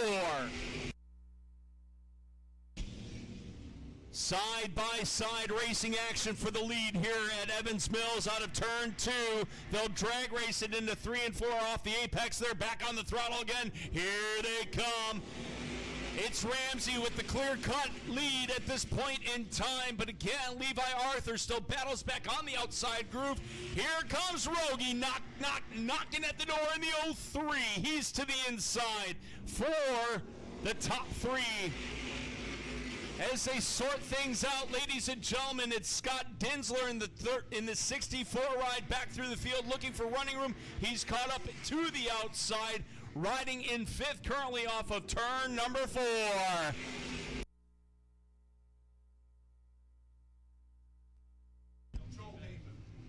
Joe Papin in the number 3 in the yellow, the bad banana as we like to say in some circles, number 3 ride.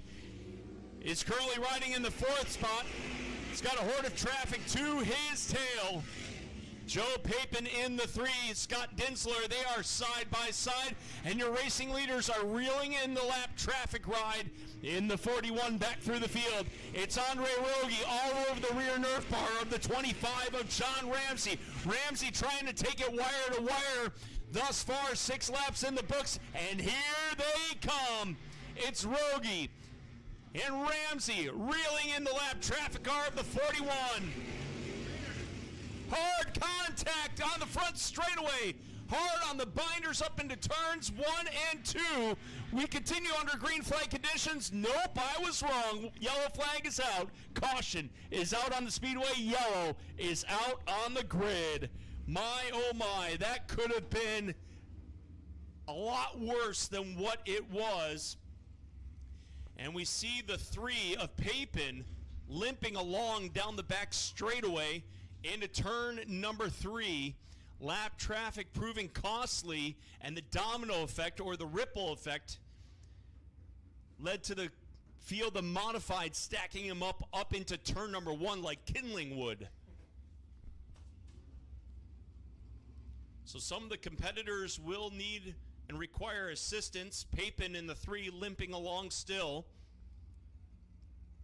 Papin is pacing the pace truck down trackside. Joe Papin in the 3. JP Excavating Snyder Outdoors. You Fill I Dump sponsors the number 3. Jeff Sharkey in the 66 parked on the front straightaway. Perhaps he wants to talk to an official. Not sure what's gone amiss on the 66. He is taking the gloves off from what we see in the cockpit of the 66 ride. Sharkey might be hanging it up for the evening. Here comes the tow truck.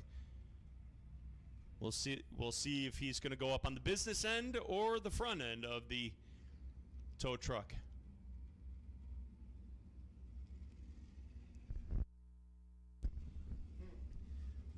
Well, Rogie was making the move and trying to complete the pass around Ramsey while they were reeling in the lap traffic ride in the 41 of Joey Clark. Again, that car for sale, and it looks like Sharkey will indeed go up on the business end of the tow truck, requiring the extra assistance. And usually, Keith, when you're up on the hook, it usually means dollars and cents. Or lots of dollars. Yeah, we see the suspension problem on the back end of the 66 ride. So let's recap. It's Ramsey, Rogie, Scott Dinsler will take over the 3rd spot. He inherits that due to attrition. 7 laps officially accounted for, according to our scoreboard in the infield. It's going to be Levi Arthur in the 65. Joe Papin was shown in the 5th spot before the caution flag came out.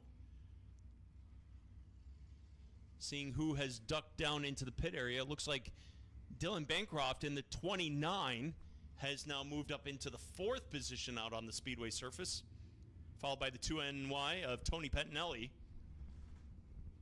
And that's a look at the top 5. So it's going to be Ramsey, Rogie, Dinsler, Bancroft, and Pettinelli. Craig Harrowith will fall next in line, and Randy Brunell in the 007 James Bond 007 ride. Brunell's Body Works. Primary partners on the 007, driving out of Malone, Randy Brunell.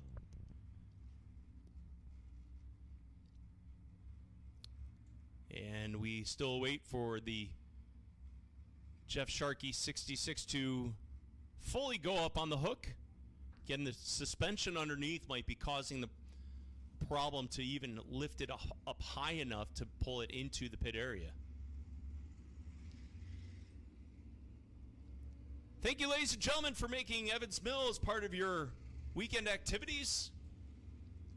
Next weekend is Points Championship night here at Evans Mills. I'm used to saying Ransomville, the big R. The big EM, the big Evans Mills Raceway Park. Bear, always on. And Thomas Trash Service out of Adams bring you Points Championship night on Labor Day weekend right here at Evans Mills. Still waiting the situation with Jeff Sharkey down trackside.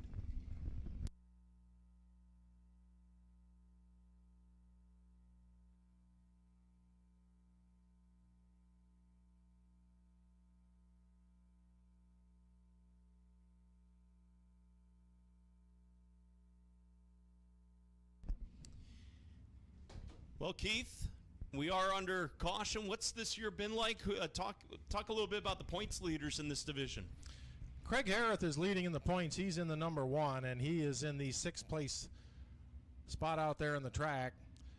Craig has a fairly decent lead over everybody else. The guy that I think bears watching out here, Jay, of course, Andre Rogie was fast in the 03, but the 29 of Dylan Bancroft on opening night piled it into the wall before we even got a lap in and did a lot more damage than it first looked like, and it took him till 3 weeks ago to get the parts for that car and to get back here. Tonight is the first night that he got the benefit of a handicap start, and you can see how it's done for him. It's put him up into the 4th place spot. That's somebody to watch out there. So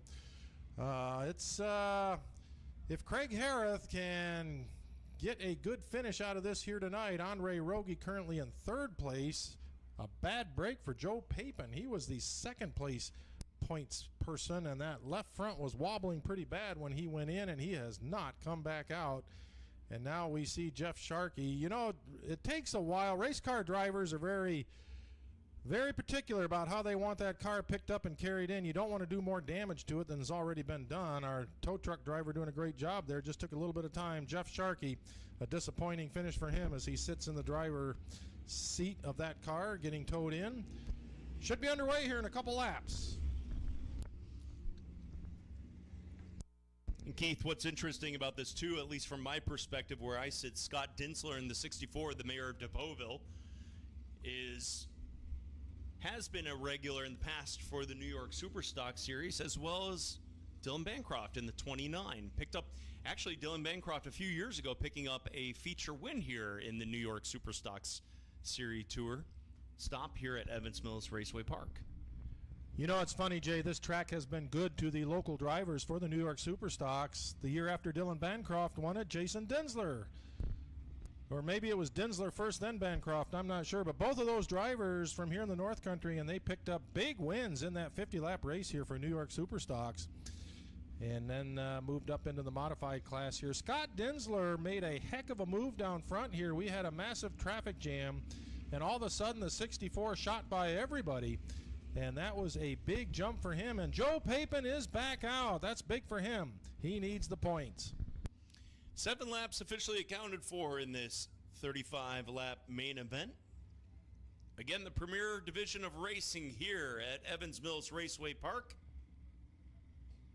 Our track crew perusing the track, making sure everything is deemed race safe and ready to go.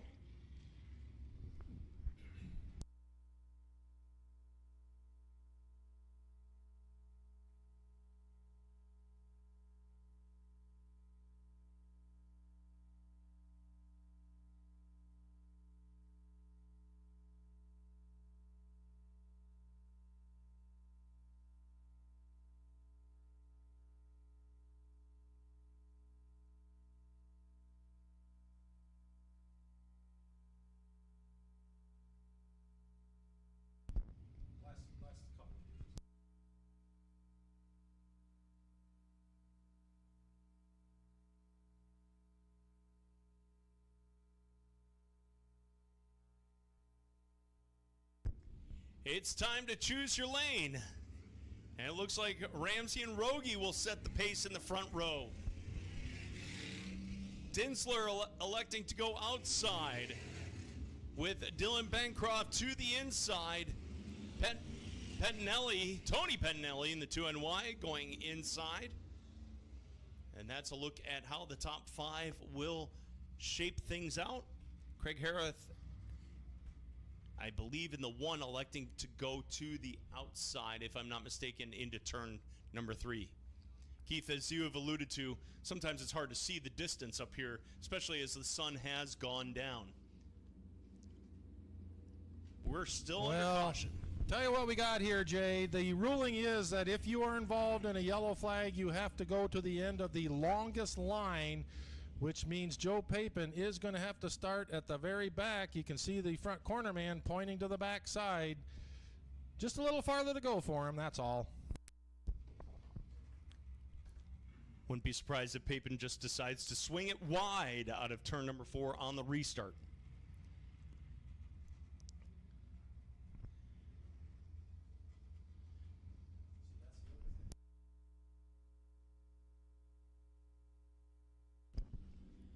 White flag is out. We'll be looking for the green flag restart on the next timeout. Ramsey, Rogie, Dinsler, Pettinelli, Bancroft all in the top 6.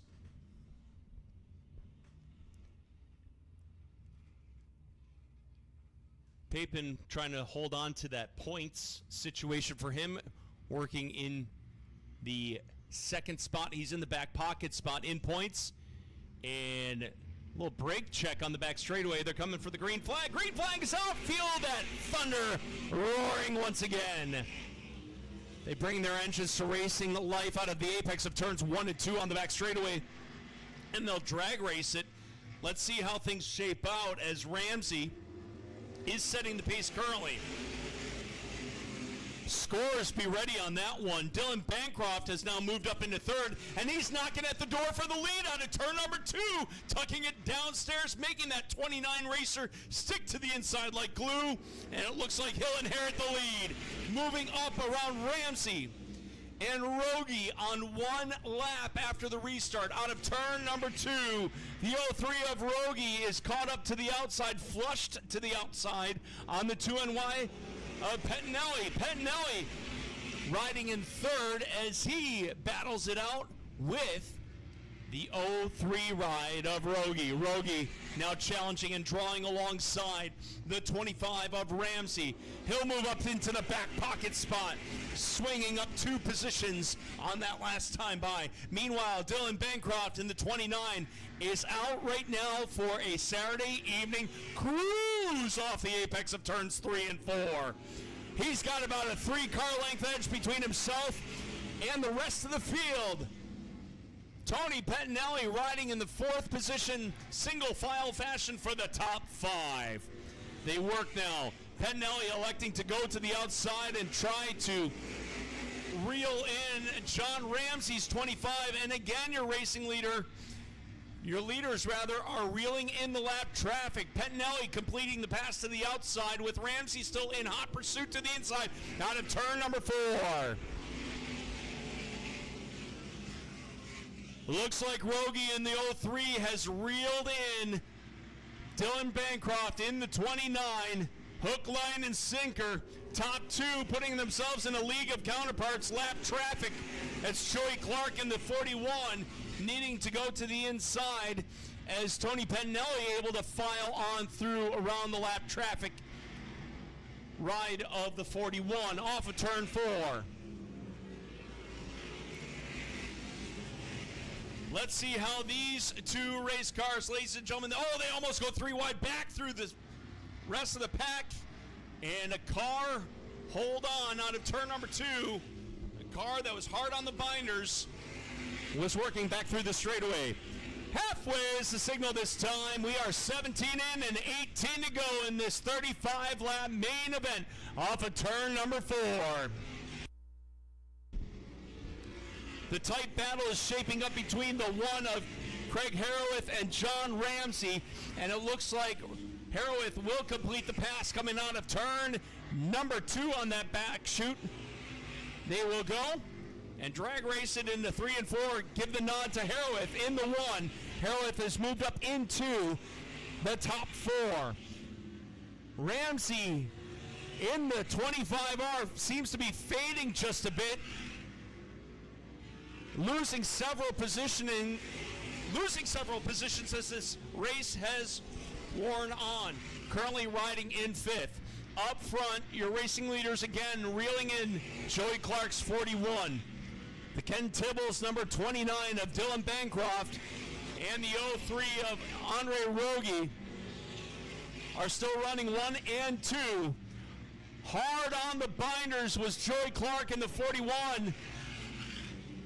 And Andre Rogie will lose some real estate to the number 1 race car, Dylan Bancroft, into turns 3 and 4. Off the apex, on the throttle again.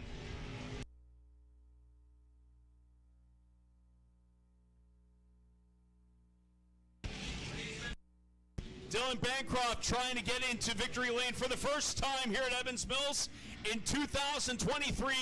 He sets the pace. Harrowith has now moved up again and is currently riding in the 4th spot. Meanwhile, back through the field, you have Papin in the 3, has now moved up into the top 5, circling around John Ramsey's number 25. Papin at the back of the field is now in the top 5. 10 to go. 8 fingers, 2 thumbs, usually indicating 10 laps of racing left to go. And your racing leader, Dylan Bancroft, in the 29, is laying it out there with the 03 of Rogie. Caden Rogers back through the field in the 49, currently rides in the 7th position. John Ramsey in front of him in the 25R, circling now. That is the closest battle shaping up. However, your racing leaders approaching lap traffic. Let's see if attrition could prove costly once again as the 41 of Joey Clark staying to the inside this time. Hard contact into turns 3 and 4. Hold on. Andre Rogie around in a ring after the situation with the 41 of Joey Clark bringing out the caution flag. My, oh my, with 6 laps left of racing left to go in this one. Check that, 7 laps of racing left to go in this one. 28 officially accounted for. Let's see what happens as Andre Rogie in the 03 on the worst end of that one.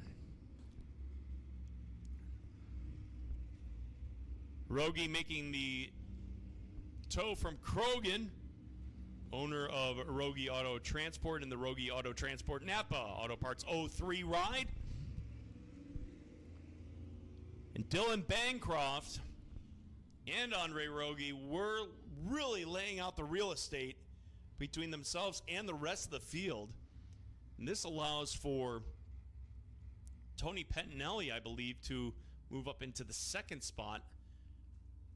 The 41 is lap traffic.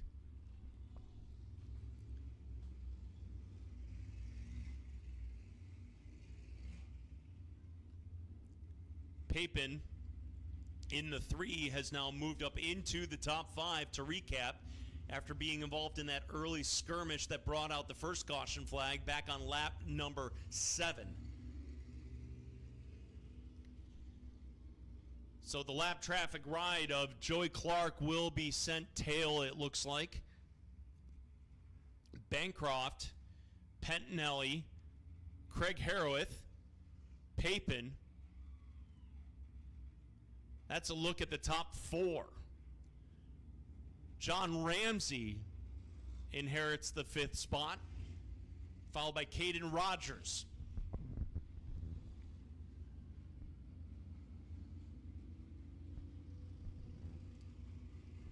And I believe the word from race control is that the 41 is being sent into the pit area for being involved in that situation that brought out the caution flag. I believe for the second time.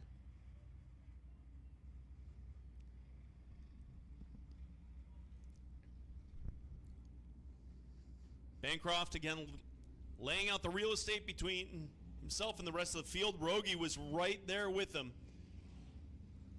And Rogie, unfortunately, will be shown at the back of the field on this restart.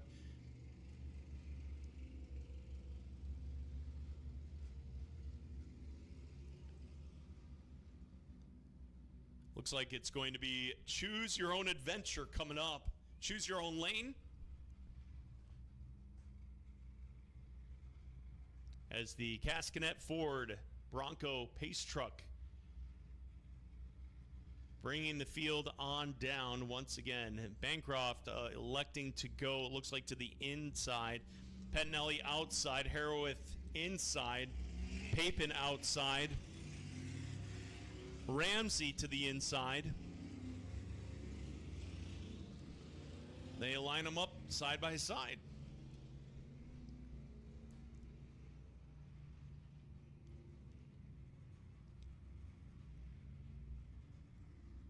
And if I were to guess, we'll be looking for the white flag. 7 laps. That's what's left in this one. White flag is out. The Ken Tibbles Roofing number 29 of Bancroft inheriting the lead back inside the first 10 laps. And he's been hard charging with it ever since. Tony Pettinelli, no stranger to victory lane and top 5 finishes here at Evans Mills. They will be coming for the green flag as the pace truck dropping out of harm's way up into the bluegrass. Green flag is out. Here we go, go, go. Once again into turns 1 and 2. Harrowith drawing alongside Pettinelli. Pettinelli not having any of it. Trying to close the door to the outside out of turn number 4. 6 to go. Single file fashion, but with Harrowith still knocking at the door. Papin waiting in the wings in the 3. Out of turn number 2 down the back straightaway into 3 and 4 off the apex. They're on the throttle again. Lap 30 complete. Ramsey drawing alongside. I believe that is Caden Rogers in the 49 in that battle for 4th and 5th spot. Give the nod to Ramsey this time. As Dylan Bancroft, car around in a ring, oh my, on turn number 2, hard on the binders. John Ramsey running in the top 5 with some contact with, I believe, Caden Rogers in their tight battle for positioning. And that brings out our caution flag. And now it's shaping up to be a 4-lap dash for the checkered flag. Cascanet Ford Modifieds. Again, the premier division of racing right here at Evans Mills Raceway Park.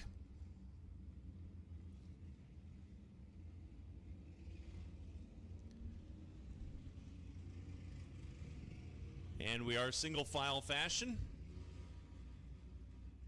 And Caden Rogers going tail as well, being deemed involved with that situation that brought out the caution flag.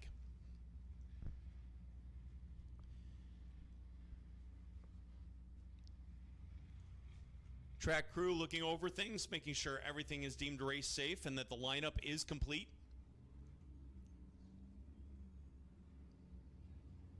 Pettinelli in the 2NY, Harrowith in the 1.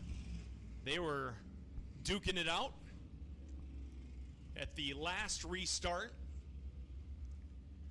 Bancroft was starting to separate himself in the 29.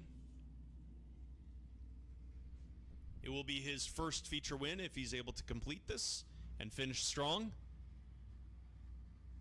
This would be Dylan Bancroft's first victory in 2023 here at the Mills. Choose your own adventure. Here they come. Bancroft inside. Pettinelli inside. Oh, a little change up. Harrowith to the outside. Papin to the outside. The last restart, we had Pettinelli electing to go to the outside to share the front row with Dylan Bancroft.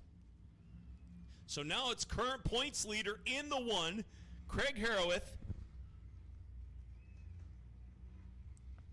He'll share the front row with Dylan Bancroft in the 29, and the white flag is out.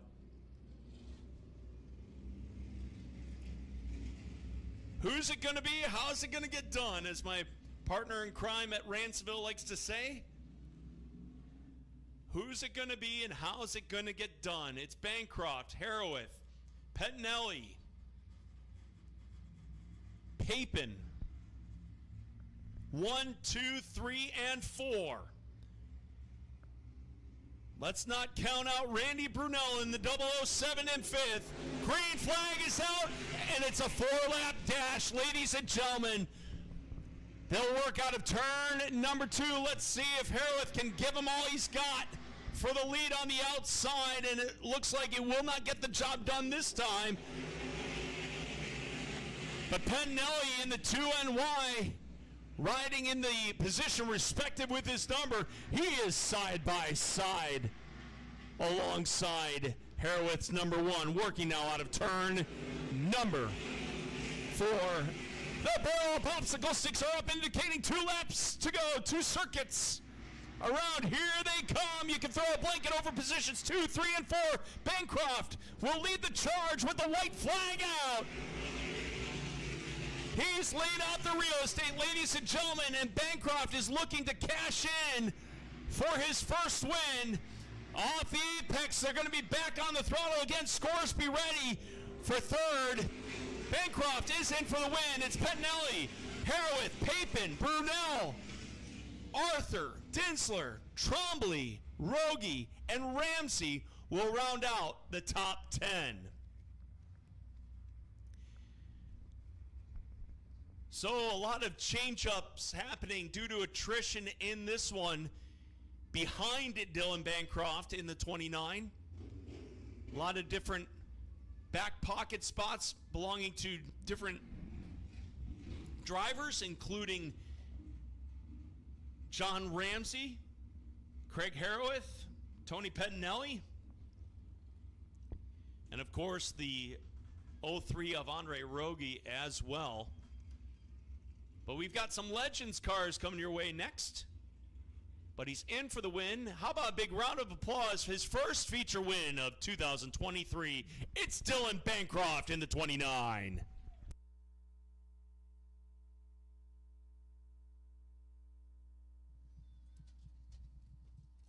Been a while coming for him. He's coming out of the car now, Dylan Bancroft, and he's a happy guy after the way this season started for him.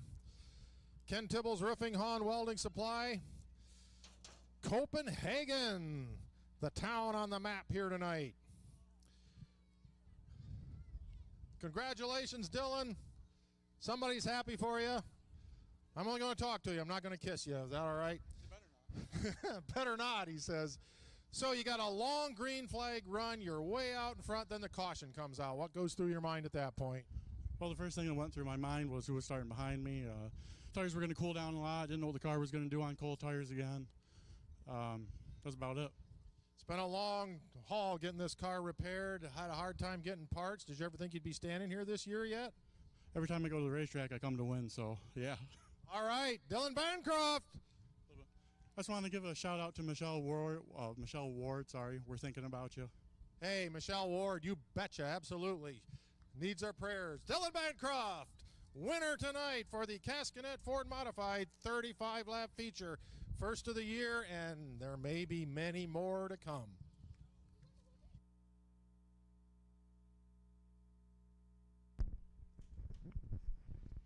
Thank you, Keith. Up next, we have the Chrisman Fuel Service Inex Legends coming out onto the Speedway surface for their main event. 15 or 20 laps to be determined. Looks like we have 13 entries for tonight's feature event. Here's how they're slated to go. Sitting on the point for the Legends, the Inex Legends, will be the 12B out of Theresa. A student who's 13 years old in the FX Cabrera Dodge Ram and Jeep 12B. That is Brody Beckwith. Outside in the 84, in the equipment operator. Check that. He's actually is an equipment operator at Fort Drum. In the 84, it's Evan Thomas. A new grandpa in the 84 ride, hailing from Watertown. Second row to the inside, we'll be looking for the 01 of Cody Draper. Outside in the 10 ride, hailing from right here in Evans Mills, who's a student, it's Brayton Malbouf. In the 2K Livestock number 10 ride. Third row to the inside, we're looking for the number 33 out of Evans Mills as well. That is Joel Hall. Outside in the number 7 is Matt Hauff out of Canada. Fourth row to the inside, we'll be looking for the 23H, picking up the heat win right from Evans Mills, and the Hart's Dumpsters 23H. That is Kyle Hart. Outside in the 10M in the 8th starting spot, fourth row outside, we'll be looking for Chris Malbouf out of Evans Mills. Serves as a correctional officer. Also in the 2K Livestock 10M. Fifth row to the inside in the 21C, we'll be looking for the driver out of Pulaski. It's Carrie Ann Carr. Outside in the 39D, slated to go from right here in Evans Mills. Serving as a construction worker in the Whitmore Farms 39D, it's Devin Thornton. Sixth row to the inside in the 29J, slated to go right here from Evans Mills as a student. Little Larry Landscaping 29J, it's Jaden Hall. Outside in the 14, right here from Evans Mills. I think this whole class runs from Evans Mills pretty much. He's a student, and Last Call Bar and Grill is the main partner. On the 14, it's Camden Cook. And sitting shotgun on the field in the 77W from Brownville, New York, it's Kyle Wirtz. And we hear the engines roaring to life coming out of the pit area, here to call the action for the next feature go. My partner in crime, my friend, Keith Sayre. Take it away, my friend. Well, thank you, Jay. It's going to be interesting to see if some of these cars that are scheduled to go in the back of the pack actually do come out. We're thinking Devin Thornton, Camden Cook. They suffered a lot of damage out there. Had quite a bit of a knock-up during the heat race, the second heat race. So we'll see how this one goes. We were scheduled for 20 laps. Anytime it's 12 cars or more, they run 20 laps here at the Evans Mills Raceway Park. Brody Beckwith was very strong in his heat. He is on the pole. The new grandfather, Evan Thomas, on the outside in the 84, and it's going to be a little bit of a distance for Chris Malbuff, who starts in the 8th spot out there, to catch up. Matt Hoff is strong in the 7.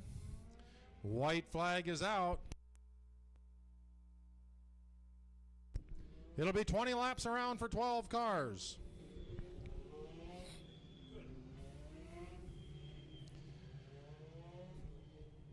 Brody Beckwith has not won a feature race here at Evans Mills Raceway Park. Might this be his night? Cody Draper right behind him's been fast. Evan Thomas has been very consistent. Joel Hall has wheeled the number 29 modified around here for many laps, now turning his attention to the 33 legend. You know that he's fast. These little things can move. Here we go. Green flag is out. Brody Beckwith at the start. Keeps it to the front. Evan Thomas on the outside. Cody Draper trying to sneak in there. Brayton Malbuff in the number 10. The red number 10 seems to be on the move. There's Joel Hall in the 33. And Matt Hoff on the outside in the 7 seems to be getting the best start of them all, as he is trying to make a pass on the outside. They're almost 3 wide going through the turns. This may be a short little track. Kerry Carr goes around, and the caution will fly. And Kyle Wirtz trying to avoid contact over there. He goes around also in the number 77. Well, we got a lap in. These cars, after the Legends and after the Cascanet Ford Modifieds and the Excess Storage Pro Late models, are actually the fastest ones here after them. They're small and they're mighty. They got a short wheelbase. It's very hard to drive these things. When they start coming around on you, they do spin in a hurry. And it takes an experienced driver to know just when to back out of it and bring the thing back in line.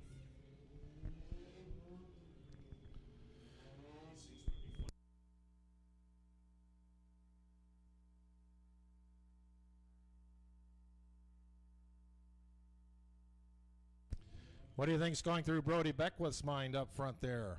He doesn't want to see cautions. He wants to see a nice long green flag run where he's up there in the front. He might be thinking about his impending homework. You know, you mentioned that a lot of this field is from Evans Mills. Chris Malbuff in the lime green, the black number 10. A little bit far back in the field right now. He used to maintain 6 of these cars. Chris is from Evans Mills. He sold 4 of them to other drivers who have continued to campaign here and brought them out. He maintains just his car and Brayton Malbuff's right now, but they're all in a row over there on pit lane. And Evan Thomas decides he wants the inside line, and that's going to put Brayton Malbuff right to the outside of Brody Beckwith. Matt Hoff in the 4th spot. They found a pair of tires that would work tonight. The track they race at home runs the Inex tires. Here at Evans Mills, we do not run those. You can't hardly buy those.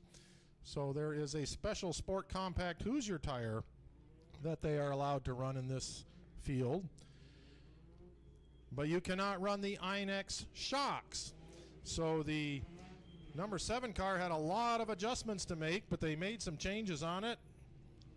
And from the first time that they were here, which was a few weeks ago, they feel like they've got a much better car tonight and a much better shot at it.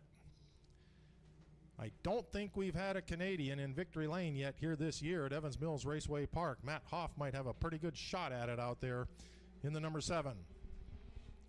Brody Beckwith setting the pace. Chris Malbuff to the outside. And Brayton Malbuff, I'm sorry, I said Chris. Oh, we got trouble over there in the turn. We got cars going every which way. Chris Malbuff is one of them, and he gets around. And a lot of collisions over there. And Devin Thornton caught up again. It's amazing he got that car out there. He's one of the cars. Kyle Hart in the 23. Kerry Carr did a spin, but I think that was to avoid. Evan Thomas in the 84. He was involved early in that. Cody Draper caught up. He's back underway again. Chris Malbuff, lucky to avoid trouble. He got up on the grass to get around everybody. I was amazed at the crash over there in that turn earlier between Kerry Carr and Cody Draper, that both of those cars continued on in the heat. They're sturdy little cars, air-cooled engines, and they whine pretty good. We got 19 laps to go now, and I'm not sure. We'll see what happens between Devin Thornton and Kyle Hart. Kyle Hart's in the middle of the points championship over there. He is moving in the car. The car's moving, rather. So he'll do his evaluation on the backstretch there and see what he's got, whether he's going to take it in or not. And Devin Thornton, for the second time tonight, looks like he is meeting a rather disappointing end.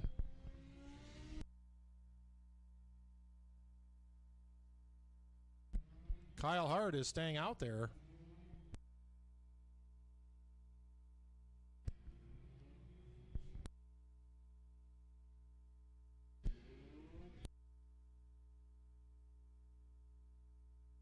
One of the things these cars do, they are so small with the 5/8 scale cars. There's a lot of room out there on the track, and you do see more 3-wide runs here with these cars. The problem is they're not always successful with that. But if there is a tight spot on the track and you've got a gap out there, these cars have enough get up and go to shoot through and hit that gap. Now, can you imagine what it's going to be like if 25 to 30 super modifieds on the track, full-size cars, 70% left side weight, 20-inch right rear tire, 470 cubic inches with a wing on top. Imagine them running 2 and 3 wide on this track. Not sure that's going to happen, but I know when they see an opening, they can go for it, and because of the horsepower of those things, the car will jump forward. And we're waiting to see just what kind of racing we're going to see here.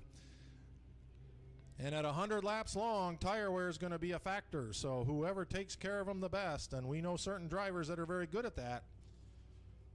And at the end of the night, it will be the final race for the super modifieds, and we will be crowning the ISMA MSS point champion that night, followed by a big party in the midway afterwards, according to the website. The grand finale.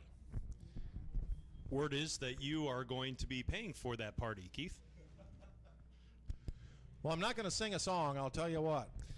The national anthem was sung here about 2 months ago by the crowd. No accompaniment, no leader. They sang the whole thing. All I did was conduct, and they did a great job. I don't know of any other racetrack where that's happened. So maybe we'll put everybody in the crowd to sing that night. I know we got a whole bunch of people that are going to be here. I expect a full grandstand.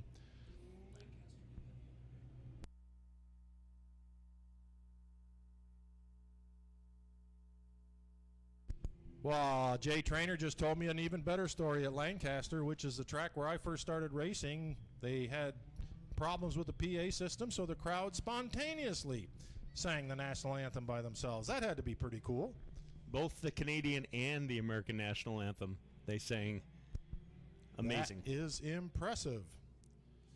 Well, we're going to go single file. This is often what happens when we have restarts and can't get the cars cranked up. We're going to leave them this way. White flag is out. Hopefully we'll get a few green flag laps in. They'll be able to sort everything out, and we'll be able to race for a little bit. Devin Thornton getting carried into the pits again. Kyle Hart in the 23. Evan Thomas involved in that. Cody Draper also. They appear to be no worse for wear. And the action is going to be up front between Brayton Malbuff and Brody Beckwith. Single file restart, Beckwith, Malbuff. You can see how close Brayton Malbuff is to the rear of the number 12 of Brody Beckwith. And here comes Matt Hoff on the inside in the number 7. Matt Hoff takes the lead going through the turn. Here comes Joel Hall in the number 33. And a couple of drivers from back in the pack put the hammer down, and they got a good start. And now Matt Hoff in the number 7 is starting to walk away a little bit. We'll see how big of a gap he can open. Brody Beckwith not giving up in the 12, trying to stay with him. Brayton Malbuff in the 10. And you know, Chris Malbuff is going to get into this one sooner or later. Chris Malbuff in the number 10, trying to catch up. He is the dominant car of the local drivers here. has won the most feature races, leading in the points, racing his nephew out of turn number 4. Chris Malbuff to the inside. Looks like Malbuff might get that spot here in a lap or two. Brody Beckwith now shuffled back to 5th. Joel Hall on the hunt, trying to catch up to Matt Hoff in the number 7. They start to string him out a little bit now. Hoff heading into turn number 2. On to the backstretch. His job now is just hit the marks, hit your marks. He's got a driver closing in, the 33 of Joel Hall, and Chris Malbuff is trying to reel in the top 2. We may have a 3-car battle here before too long. Malbuff is usually the fastest car on the track, and he's got several laps left to do some catch-up here, and then it's a little ways back to Brayton Malbuff, Brody Beckwith, and Kyle Hart. Kyle Hart's car appears to be doing well. We got a caution over there for Kyle Wirtz in turn number 2. Wirtz goes around. And we'll see what changes that might make now. A little bit of a stutter from one of those cars out there, if that's Kerry Carr going into the first turn.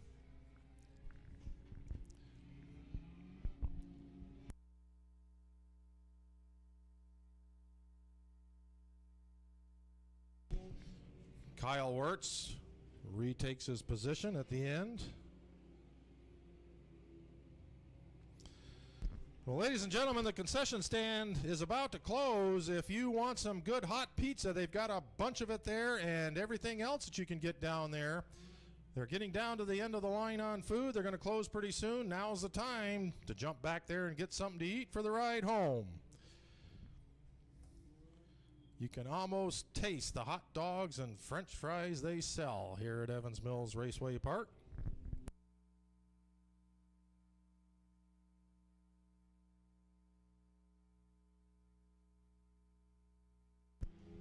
So the choose rule goes into effect, and look who goes to the outside of Matt Hoff. Chris Malbuff, who likes that outside line. He has learned to pass here. You heard him in the interview, the Victory Lane interview last week, say you got to be careful out there because they can all go by you on the inside. At the same time, if you're going to pass, sometimes that's the only place you can do it. And he has perfected that over the last several years here at Evans Mills Raceway Park. Joel Hall having a very good race tonight in the number 33, a strong runner. Picked up that ride about halfway through the year and just keeps dialing it in. And he's going to be pounding down the victory lane door pretty soon. Slow pace. Your leader from Stittsville, Ontario, up near Ottawa, has control of the field as they come out of turn number 4. Here is the green flag, and a good start for both as they are even, dead even, going into the turn. And the 23 of Kyle Hart gets up onto the grass. How did they keep it going forward? Hoff in second spot now as Chris Malbuff takes the lead. And that got to be a little bit of a mess over there coming out of turn number 2. They managed to hang on, and Joel Hall gets shuffled back into the 4th place spot now, with Brayton Malbuff running 5th in the 10. Almost kisses the wall back there. Brayton Malbuff going way high on the backstretch. Down the front stretch, Chris Malbuff at the halfway point with the lead. Matt Hoff has to try and run him down. We got a spin. It's Kyle Hart in the turn. And now Kerry Carr spins to avoid, and the yellow comes out again.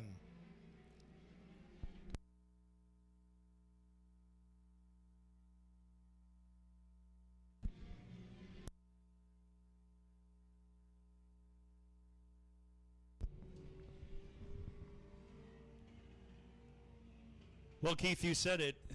These cars, when you are going hard into the corners, you got to be quick to ease off, or else you'll lose the handling real quick on it. Amazing that we didn't see a caution flag or a situation emerge out of turn number 2 on that first restart lap. As, Keith, as you mentioned, a couple of the competitors going into literally the infield area to take evasive action. I was all getting ready to just say who the first spinner was over there. Hard to say if that played a role in the spin later that Kyle Hart had, whether he scuffed a tire over there or picked something up off the track. This will give Matt Hoff a chance on the restart here, as we're going to get a choose rule down here. Choose your own adventure. Yeah, I like that. Choose your own adventure. It's about what we're talking about in this class. A little bit of yellow fever has been affecting our Legends class. Matt Hoff and Brayton Malbuff, they're all staying low. So we'll see what Brody Beckwith can do in that outside line.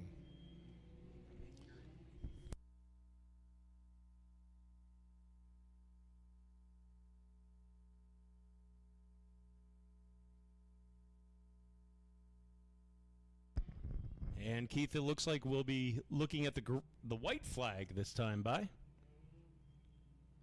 11 to go. Once again, a little longer night for our Legends. It almost seems to be a rule that when they run 15 laps, they tend to get the race in okay. When they run 20, you'd think adding 5 laps wouldn't make that much difference. Of course, you add that many laps when you have that many cars, and so when it gets a little more crowded out there, a lot more opportunity for mishap. Matt Hoff wanted to stay on the low side. Chose to start behind Chris Malbuff. That puts Brody Beckwith up onto the top side in row number 1. And right at the start, Matt Hoff and Chris Malbuff kind of dart away. Brody Beckwith does a good job dropping down onto the low side, and he gets the number 3 spot, gets it back. And we are halfway home this time by. Malbuff up front. Matt Hoff in second. Hoff is right on the Nerf bar of Chris Malbuff. We'll see if those Hoosier tires can come in for him here. And he is right on it. Chris Malbuff has not been able to drive away from Matt Hoff in the number 7. And Brayton Malbuff putting a little pressure on the number 12 of Brody Beckwith. Getting pretty racy in the back here with Evan Thomas, Joel Hall, and Cody Draper. Race for position back there. The 2 cars up front continue their battle. Brayton Malbuff looking to get by the 12 of Brody Beckwith. There he goes, single file. Kyle Hart has moved his way back to the 5th place spot after that spin. So we're running 1 and 2, Nerf bar to Nerf bar, and then you go 3, 4, 5 with Beckwith, Malbuff, and Kyle Hart. Now Brayton Malbuff to the inside of Brody Beckwith, and Kyle Hart trying to get by all of them. On that backstretch there, Kyle Hart to the low side of Malbuff. Kyle Hart's going to take over the 3rd place spot. Chris Malbuff has now opened up a little bit of a lead over the number 7 of Matt Hoff. Malbuff on the backside of the track. Side by side out there between Jaden Hall and Evan Thomas. Hall gets by. Jaden Hall having himself a decent run tonight in the number 29. And Chris Malbuff is opening up just a little bit more of a gap between him and the driver of the number 7, Matt Hoff. Malbuff one more time. Leading with lap traffic in his sights. Kerry Carr in the number 12, or 21. You got the 77 of Kyle Wirtz. And Chris Malbuff bearing down on him. Now Matt Hoff might be closing in just slightly. This is a veteran Legends driver from up north of the border. There is a lot of competition with our Legends class up there.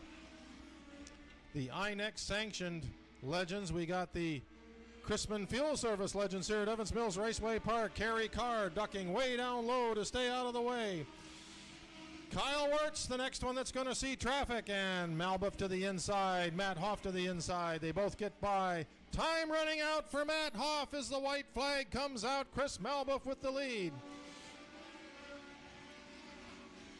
Kyle Hart is throwing that car sideways, trying everything he can to close the gap. He's going to run out of time as the checkered flag will fly, and Chris Malbuff from deep in the field gets it done as he wins here again at Evans Mills Raceway Park. Matt Hoff, a strong run, finishing in the 2nd spot. Kyle Hart finishing 3rd. Brayton Malbuff 4th. Brody Beckwith in the 5th spot. Joel Hall 6th.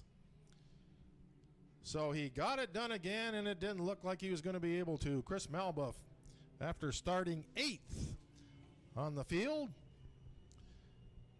got by the leaders and managed to hang on. It was a tight run there for a while as Matt Hoff made it close, but it is Chris Malbuff with nephew Brayton pulling in behind him to give congratulations. Cody Draper usually joins this party when it happens this way. Jay Trainer on the field to do our interview.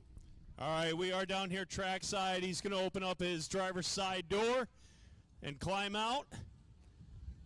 Driving the number 10M, it's Chris Malbuth. Ladies and gentlemen, let him hear you.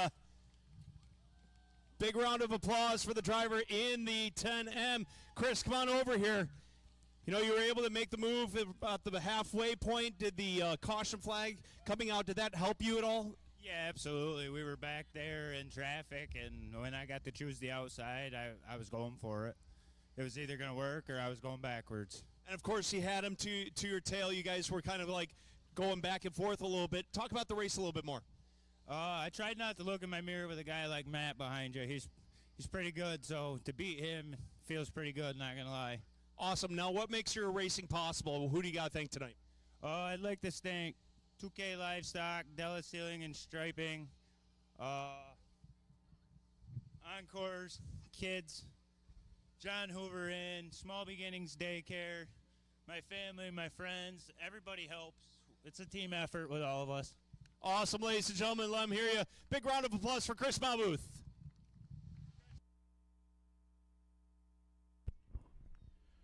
Thank you, Jay. One more race to go tonight, the Excess Storage Pro Late Models. And just like that, we'll be done with the Points Championship to be decided next Saturday night here at Evans Mills Raceway Park. Labor Day weekend already. Well, you want to know how to build a successful race team? Get a whole bunch of friends and family involved. Every time Chris Malbuff wins, there's just a lot of well-wishers to join him for the Victory Lane photo. It's a great sight to see. And Chris helps a lot of other drivers out there. He not only works on his car, even though he doesn't own the other cars, he pitches in and gives them a hand. And the Malbuffs dominating again here at Evans Mills Raceway Park. Invite you back again next Saturday night for our Points Championship night. All 5 of our divisions will be in action. Then it's a 2-week break, and we go to the John Burr Classic. Friday night of the John Burr Classic might be interesting, as some of these super modifieds are probably going to come and warm up on that night to get a feel for the track. The other divisions in action that night: Legends, Sport Compacts, Thunder Stocks, Excess Storage Pro Late Models, and the Cascanet Ford Modifieds will be running their heat races. And then on Saturday night, small block super modifieds, the Jake's Automotive small block supers from the Oswego Speedway, probably running a 30 to 35 lap feature. 75 laps for the Cascanet Ford Modifieds, 100 for the International Super Modified Association and the Midwest Super Modified Series. Well, we're going to have 4 cars do battle here, and they are all evenly matched. And as you look in the backstretch, each one of those 4 has won a feature race here at Evans Mills this year. Who's it going to be tonight? On the pole, James Kaya in the number 3. Big night when he picked up his feature win here a few weeks ago. Tyler Papin was very strong earlier. This might be his night in the number 50, the Redwood Rebel. He's on the outside of row number 1. Chuck Meyer on the inside of row 2 in the 28. And Riley Gill, your points leader, and winning more feature races than any other driver out here in this particular class. He will start on the outside of that last row. 15 laps. They will go by quick. White flag is coming out. I tell you what, Jay, I'm going to do 2 laps, and I'm going to give it to you. And go down and watch. Jay got that nice long march up the steps back here. Sure glad to have Jay's help tonight. I had fun last week, but I talked way too much, so it was good to share the microphone here with Jay. Jay, a Motivational speaker also, in addition to his duties at Roberts Wesleyan, a speaker for us at Beaver Camp for many years. That's where we met. He told me he was a racetrack announcer. I wasn't sure if I believed him. He sure has proven it. Here we go. James Kaya on the pole. Tyler Bapin on the outside. And Tyler Bapin spun the tires on the start, and Kaya and Meyer go by. Riley Gill gets pushed a little bit backwards. There goes Meyer on the outside to try and get around James Kaya. Tyler Bapin right there in the number 50. This is the kind of racing you see in the Excess Storage Pro late models. Fender to fender, bumper to bumper, Nerf bar to Nerf bar. Tyler Bapin now trying to get around the 3 of James Kaya. Here comes Chuck Meyer, and to take you the rest of the way, Jay Trainer. Here they come, ladies and gentlemen. It is single file fashion now as Chuck Meyer has laid out the real estate and put himself in a league of counterparts. Bapin trying to reel him in. The 3 of Kaya right behind, waiting in the wings. And here comes Riley Gill bringing up the shotgun spot currently. The difference, ladies and gentlemen, is about half a second between number 1 and number 2 out on the speedway surface, but he's closing in. Tyler Bapin in the 50 closing in, wanting that number 1 piece of real estate. Top 2 have separated themselves and putting themselves in a league of counterparts as Bapin running in the back pocket, Meyer right in front. Again, ladies and gentlemen, a class that we're looking to grow and develop right here at the Evans Mills Raceway Park. Changing of the 3rd spot currently with Riley Gill putting the hammer down to the inside, completing the pass around the 3 of James Kia that time. Off of turn number 2. Bapin still setting his sights on the number 1 spot. Here they come for the final time. Halfway is the signal. 7 in, 8 to go. 7 in and 8 to go with Bapin still in hot pursuit of the 28 of Chuck Meyer. Meyer holding him at bay, currently coming out of 4. Back through the field, it's still Riley Gill in the 57, running in the 3rd position. And the 3 of Kaya, of James Kia rather, riding in the 4th spot out of turn number 4. We'll be looking for 4 fingers and 1 thumb. The high 5 is coming up from our starter.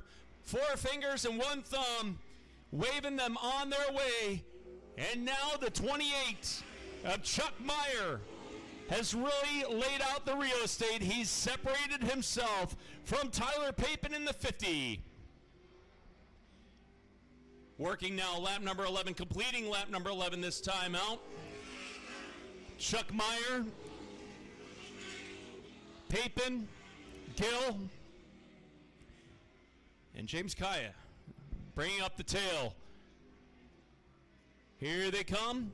We'll be looking for the parallel popsicle sticks up for the final time on the next time by.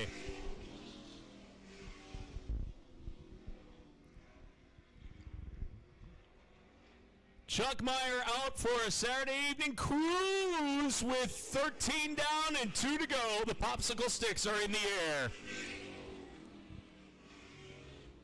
This is it, ladies and gentlemen. The final lap and a half, and a car slowing around in a ring. Uh-oh! Caution flag is out. My, oh my. And we're going to count, I believe, lap number 13, and we're going to bunch them up for a 2-lap dash. James Kia in the number 3 around in a ring over in turn number 2, hard driving it through the turn and doing what we like to call sometimes in racing a polar moment. Doing basically a 360 and coming to a stop. Well, we'll bring him on down, and it's going to be a 2-lap dash to cap off the evening, ladies and gentlemen. Keith Zera will conclude festivities down trackside with the winner of this feature go.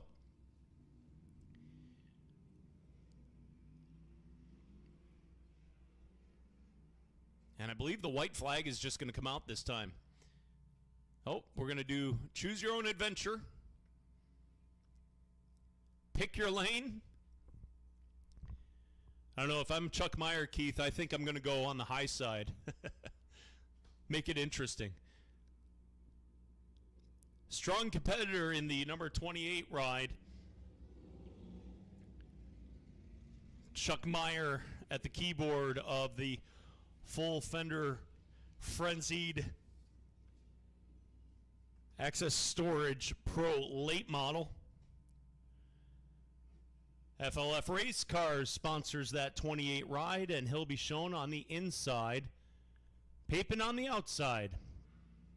All of a sudden, that real estate is gone. Riley Gill, he knows victory lane. They'll be looking for the white flag this time.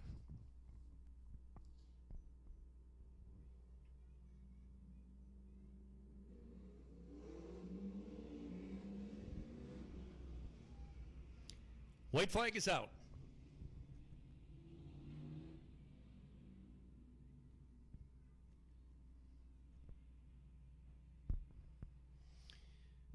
So it's going to be Meyer and Papin on that front row.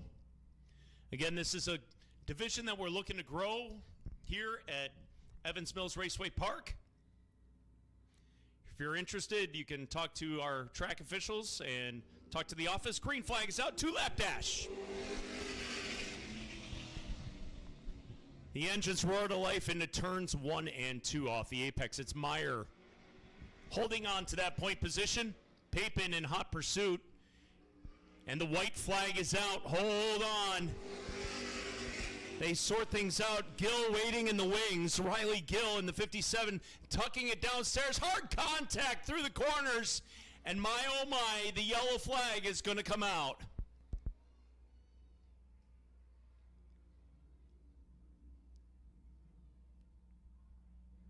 Riley Gill in the 57 out of Lafargeville in the Napa Auto Parts 57 ride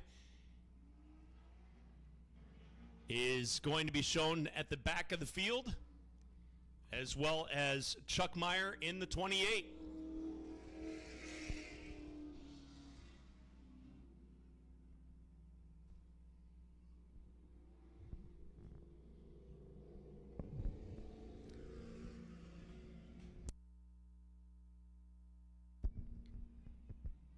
So 14 laps are on the board. I'm not sure if we're going to go green, white, checkered, or if it's just green and checkered.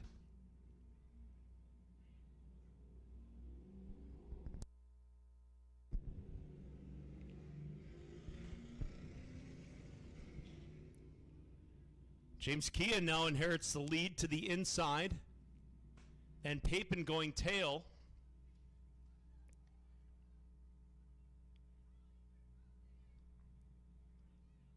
And with a 4-car feature, even though you brought out the caution flag, you can possibly be on the front row.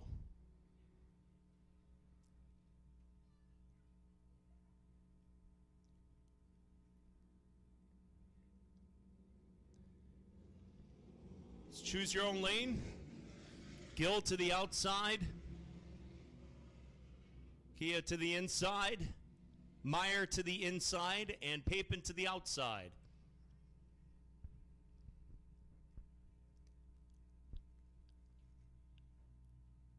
White flag will be shown this time.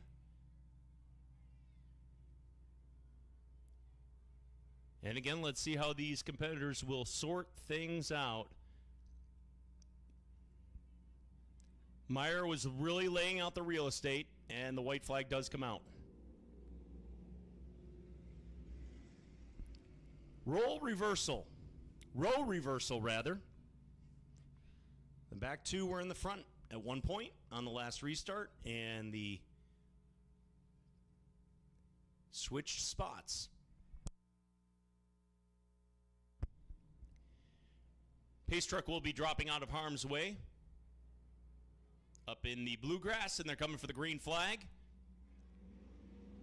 Green and white. This is the last lap by, ladies and gentlemen. Green and white. We'll be looking for the checkered flag coming the next time. Off of turn number 2. Chuck Meyer looking for a last-ditch effort. They go 3 wide. Ladies and gentlemen, off the apex. They're back on the throttle again. Scorers, be ready for second through fourth. Riley Gill in for the win. Tyler Papin, Chuck Meyer, and James Kia will round out the field. And that is our final feature go. Don't forget, ladies and gentlemen, next week, Labor Day weekend on Saturday, Bearcom and TTS present Points Championship night here at Evans Mills Raceway Park. It's going to be a great night of racing action. Look forward to seeing you back in action here next week here at Evans Mills. Riley Gill is in for the win from Lafargeville in the TJ Toyota BG Fab Napa Auto Parts 57. And Keith Sayre, you can go ahead and take it away and chat with the star of the car number 57, Riley Gill. Well, thank you, Jay. Great to have your help here tonight. Hope you have a safe trip back home to Rochester. Always great to hear a professional voice behind the microphone up there. Riley Gill taking his time, crawling out. Got a checkered flag in my hand here for him. S&R Automotive.